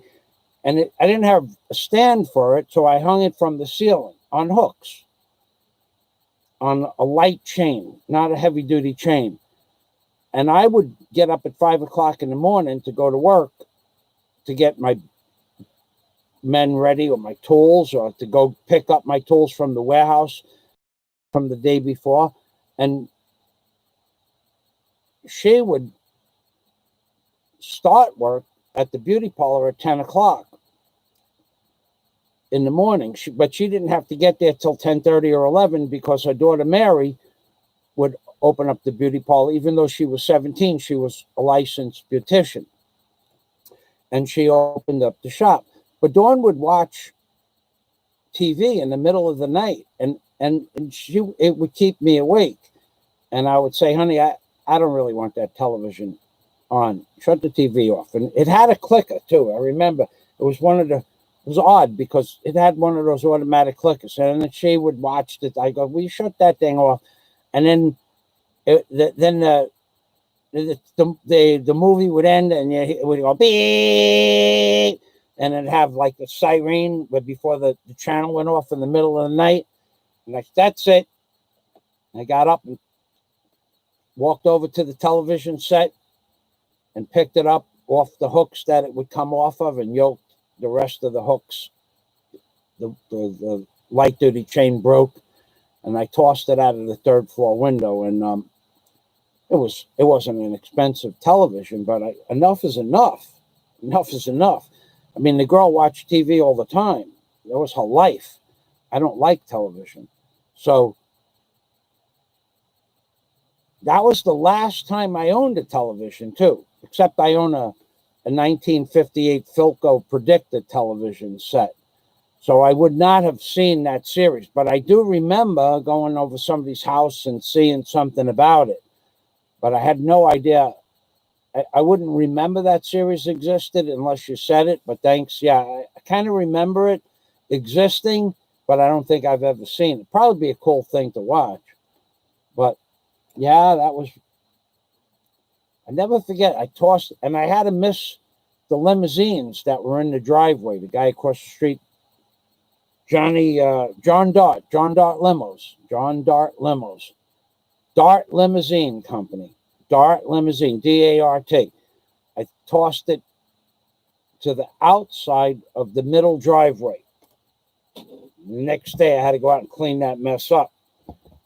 It's okay. I was the superintendent of that building.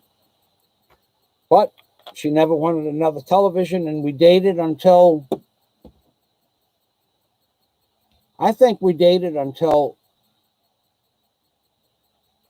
the late 80s, 87 or 88.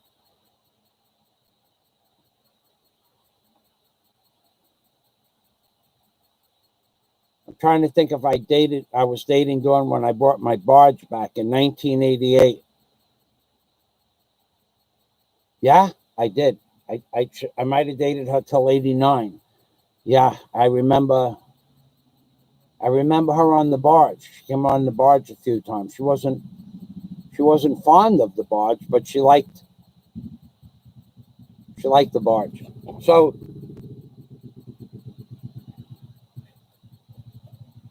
she was a absolutely gorgeous woman. I mean, drop dead gorgeous, both physically and mentally. And she would come. People would say, "Why is she dating you? Why, of all the men and women that she could date, why is she dating you?" I said, "I'm a lot of fun," and that was the truth. I'm a lot of fun. So let's get this water down. Like now I'll show you how to drink water like a man that has had construction companies, barges, cranes, tugboats, excavation companies, backhoes, Bobcat, CL30 Bobcat, 428B Caterpillar backhoe, Mitsubishi 110 Traco, Chevy Sierra 3500 dump trucks, Marietta Gerta Stern Drive 07 units, $240,000 for the unit only, not on the barge.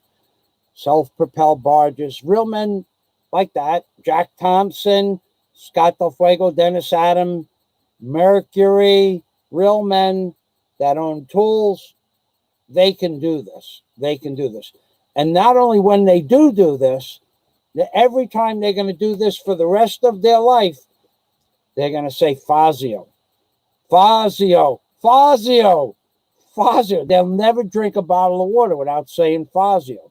And that's the benefits of having a show. Real men say Fazio.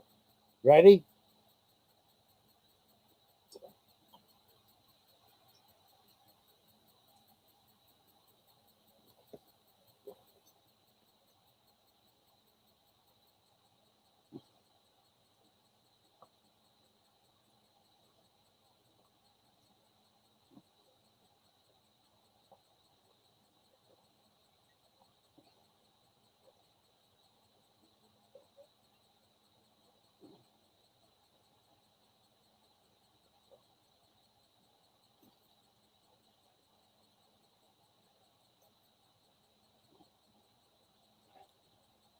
Now, another thing that real men do when they drink a whole bottle of water, because real men can drink a bottle.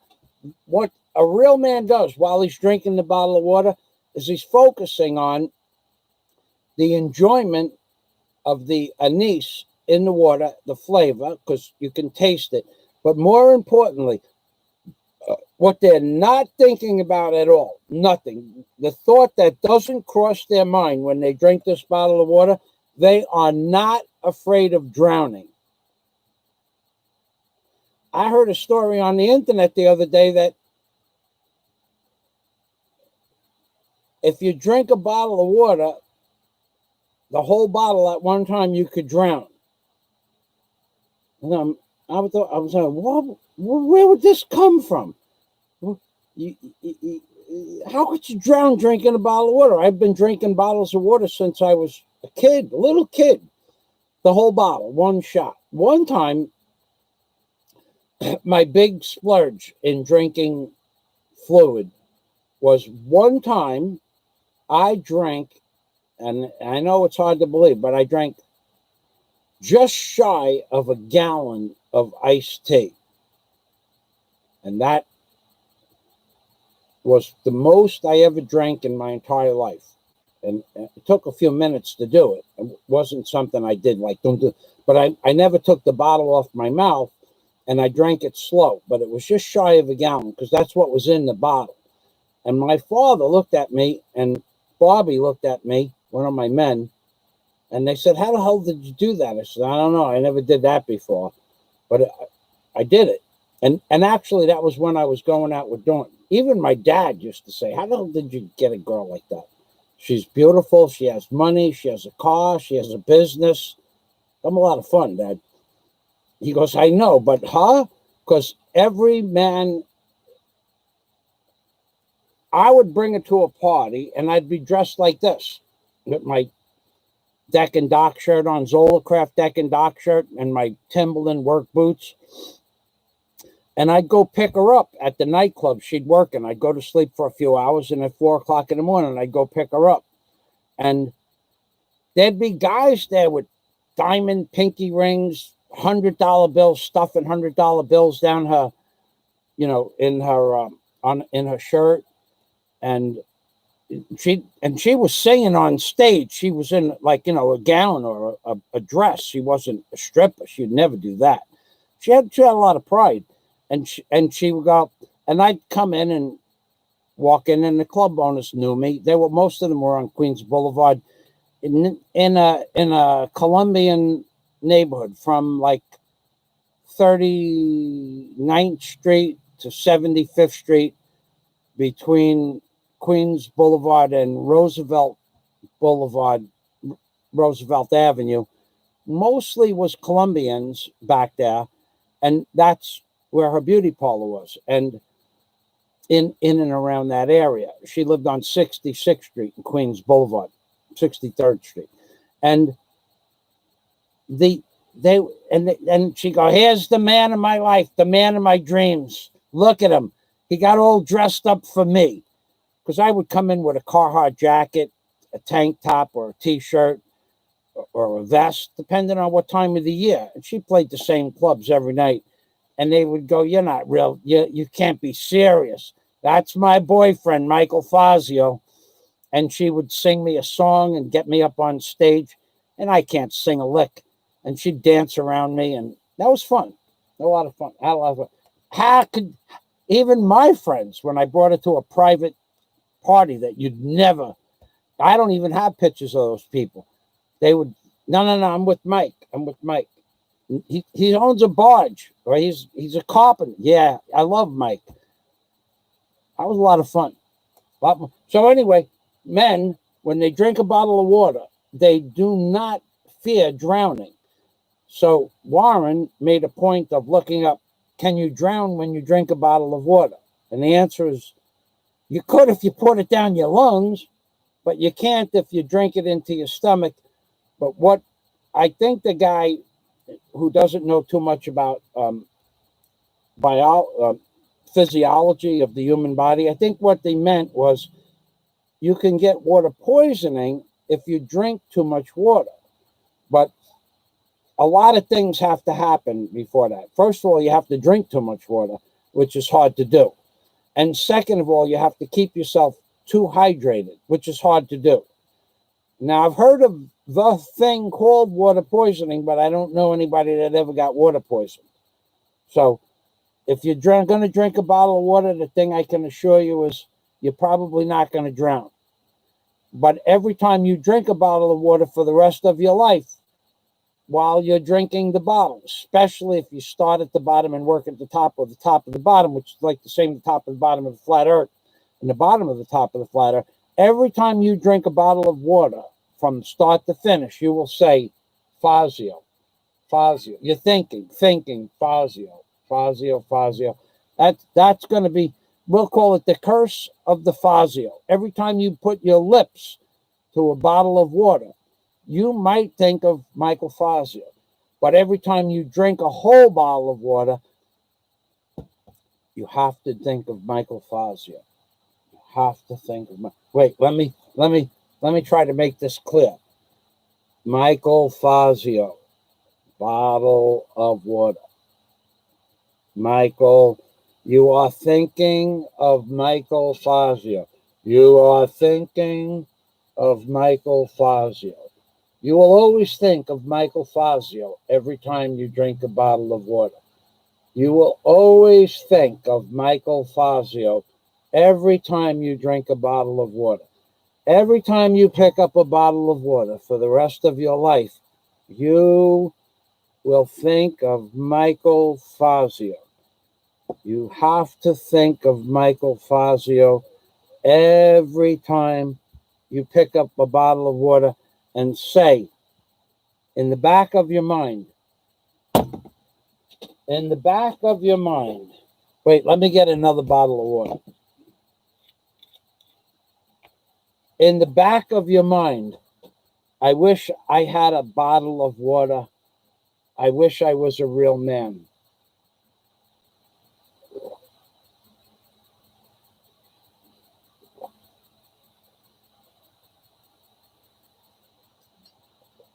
I wish I had a whole bottle of water to drink. I wish I was a real man.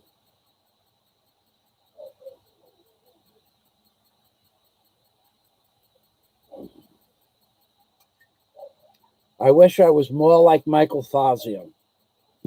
When I grow up, I want to be more like Mike. I want to drink bottles of water. I want to know what it's like to be a real man.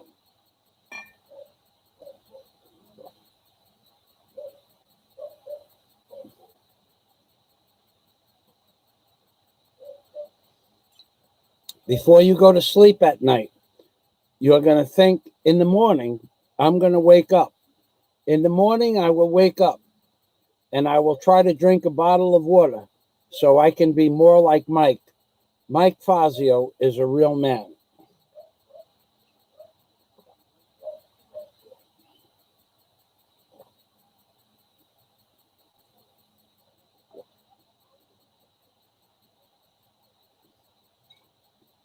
Before you go to bed, you'll put a bottle of water next to your bed and say to yourself, in the morning, I will drink that bottle of water so I can be like Mike.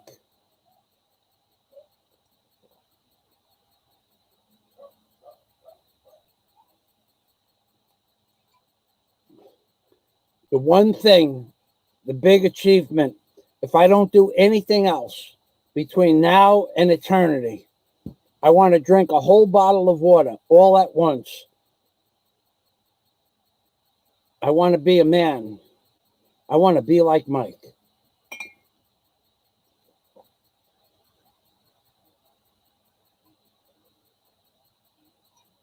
But above all, when I drink that bottle of water, I know I will not get water poisoning from drinking the bottle of water. Because like Mike, I want to be like Mike. Mike can do it. And if Mike can do it, I can do it because I am now like Mike. I can drink a bottle of water.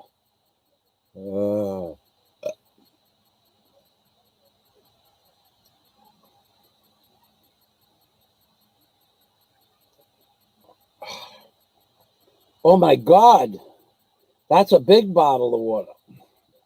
The other bottle was a small bottle. Oh my God, one is a liter, but it wasn't full. And one was full at 700 milliliters. So now I drank 2 bottles of water. Can you imagine how good what you be able to go to? You could go to a party and you could go into work the next day and say, wow, I am like Mike. I drank an entire bottle of water. And then I got another bottle and drank that bottle too. And that proves I'm like Mike. I am more like Mike than you are. And you could go around asking people at work and on your job site and on the train and on the bus in the morning and at the park, can you drink a bottle of water? And people say, no. A lot of people are going to turn around and say, no, you can't drink a bottle of water, you'll drown. And then you, Deacon, LaRue, Sweet, Scott, anybody else out there, you could say, no, Mike could do that. Mike drink 2 bottles of water live on television, on TV. You can be like Mike. And then give them, you make cards up for me and you hand out, you say, wow, every day he drinks a bottle of water on a live stream and he never drowned it. It's the truth. And if they don't believe you, you take off your St. Christopher medal or whatever you got around your neck, your dog tags, and you swing them in front of them like this. You can be like Mike. You can drink a bottle of water. You won't drown. No fear. No fear. Drink that water. Don't drink beer. No fear. It's a goal. It's just something to set your standards high. You want to set the bar high in life. So if you set the bar to be an overachiever and you don't make it, maybe you won't be an underachiever. Maybe you'll just be, a real man. And real men drink bottles of water. And that's it.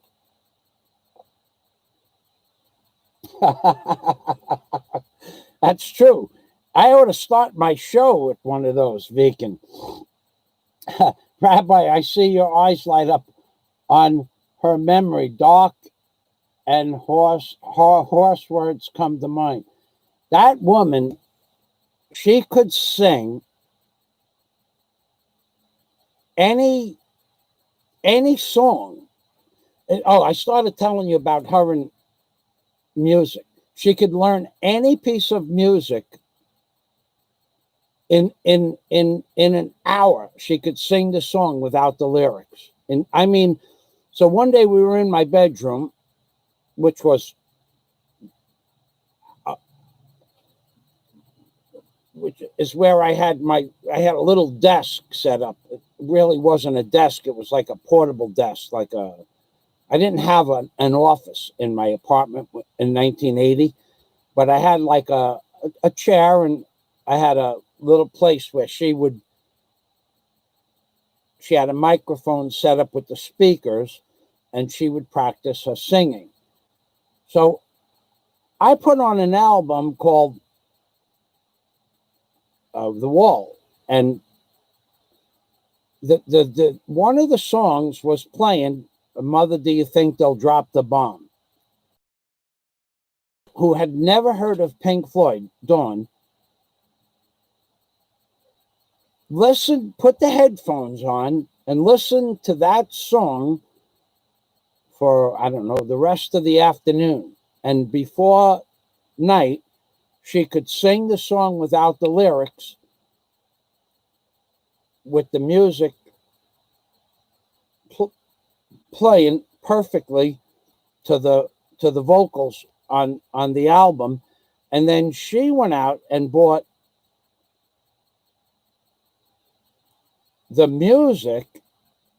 Now, Dawn on her own, she didn't play with a band per se, but her ex-husband was her best friend, and he played the guitar, and he was still friends with her. And she would have him do the guitar licks, whatever that is, whatever a guitar thing, solos, whatever. And she would sing the song.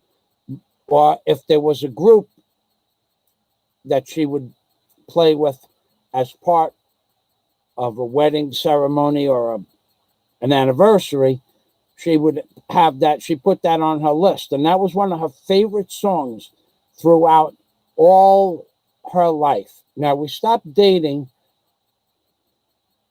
Things got crazy around the end of the 80s. Pretty sure we stopped dating by 1991. We were definitely not dating anymore. She was living upstate, and she was gonna, I think we still talk, but she was going to get married to some man. And I'd have probably married her, but she didn't want to have any more children. She already had 2 children. So I really cared for that woman a lot. But by things started getting crazy at the end of the 80s with everybody. Everybody was making money. Everybody was doing crazy stuff. I mean, like insane shit. And she got a little bit rambunctious one day, and I said, no. If you're not going to give me kids, and I've been with you for 9 years now, then maybe it's best that you move on. And it was cool. I mean, but we remained friends until I moved to Florida. Even after I moved to Florida, I talked to her. But she was pretty cool. But the end of the 80s, if you weren't living in the 80s, everything got nuts. Not just for me, for everybody. Ernie was with, drop dead gorgeous woman from 1977 to 1985, 86. Janice India, India. India. Her name was Jan India. And, they were in love. She wanted babies, and he didn't want babies. And then finally, he broke up with her and went out with a lady from Toms River, New Jersey. But then Jimmy broke up with Marie, and then I dated one of my friend's girlfriends after they broke up with her, and I dated another guy's wife, and Dawn knew about that. And it was like, it wasn't like the worst thing that happened, because back then to date more than one woman at one time was pretty much acceptable if you weren't married. I mean, it wasn't, if you got married and you wanted to make an agreement to sleep just with one person, that was cool. But back in the 80s, a lot of people would have open relationships, so to speak. A lot of people would have that. So, but that ended with in nothing but friendship. But she got married to a guy named Walter. And he was a police officer. Walter was his name, Walter. And I'm going, Walter, really? Because everybody she ever dated, besides her, including her husband, was Italian. I was Italian. Her husband was Italian. They got married when she was 17. Every maid guy in Queens and in every major Colombian dealer in Woodside, they all wanted to date her. And so, but she married a police officer named Walter. Walter, I say. All right, well, that's it for today. Let's see. Wow, good job, Michael. Water, good for the health. Thank you, Sweet Skate Vlogs, Princess Anne.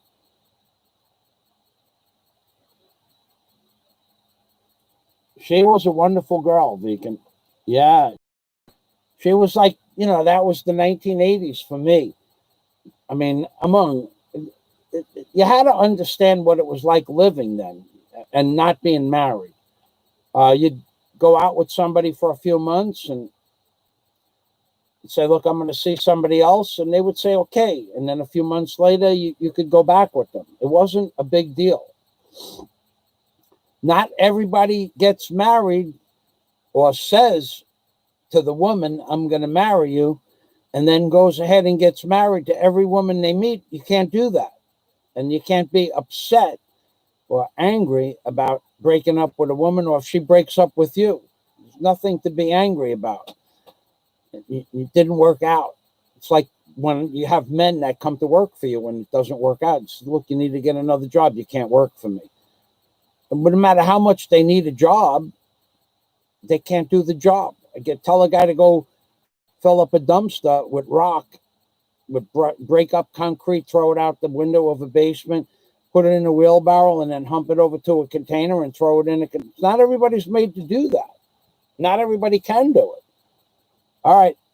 Thanks for watching. And I think I got to do a show on Irving Klein. Irving Klein. I'll give you his the name of the synagogue where he was the rabbi of. He's one of the men that taught me how to do real work for real men.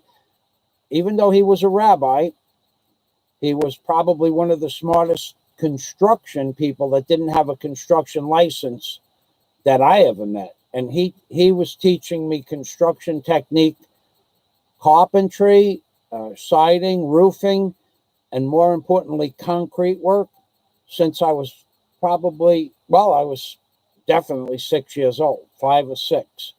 I used to go across the street and help him, whatever I could help him with. Irving Klein, Rabbi Klein of the Howard Beach Synagogue in Old Howard Beach, not New Howard Beach. So I think I'm going to talk about Irving Klein, my friend of my family, and a great member of society, taught me about how Jews think and the Hebrew philosophy, taught me about the Hebrew religion, brought me to his parties and the funerals of the Jewish community, brought me to synagogue so I could see the difference between Catholicism and synagogue, and taught me concrete work. Good night, everybody.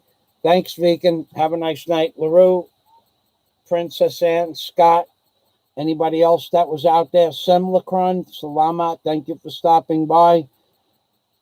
Stephanie, gotta love Stephanie. I love you, Stephanie. I love you, Stephanie. And I want to give you children, Stephanie. Now, I don't know who Stephanie is. Could even be a troll, but we don't let trolls name names, do we? No, we don't. All right, that's it. I think I covered. Not a lot of people commented. Last Generation said thank you for giving them some information. King Blob of H-Town, thank you. And that's it. Good night, everybody. Oh, the sun went away. Now would be a good time to do something. Emping Permi. from Michael Fazio in the Philippines, baby. 42. All knowledge. All knowledge. The number 42 represents all knowledge of the known universe. You know that. I know that. Everybody knows this, said Elliot Gould in Ocean's 11. Everybody knows this. Everybody knows this.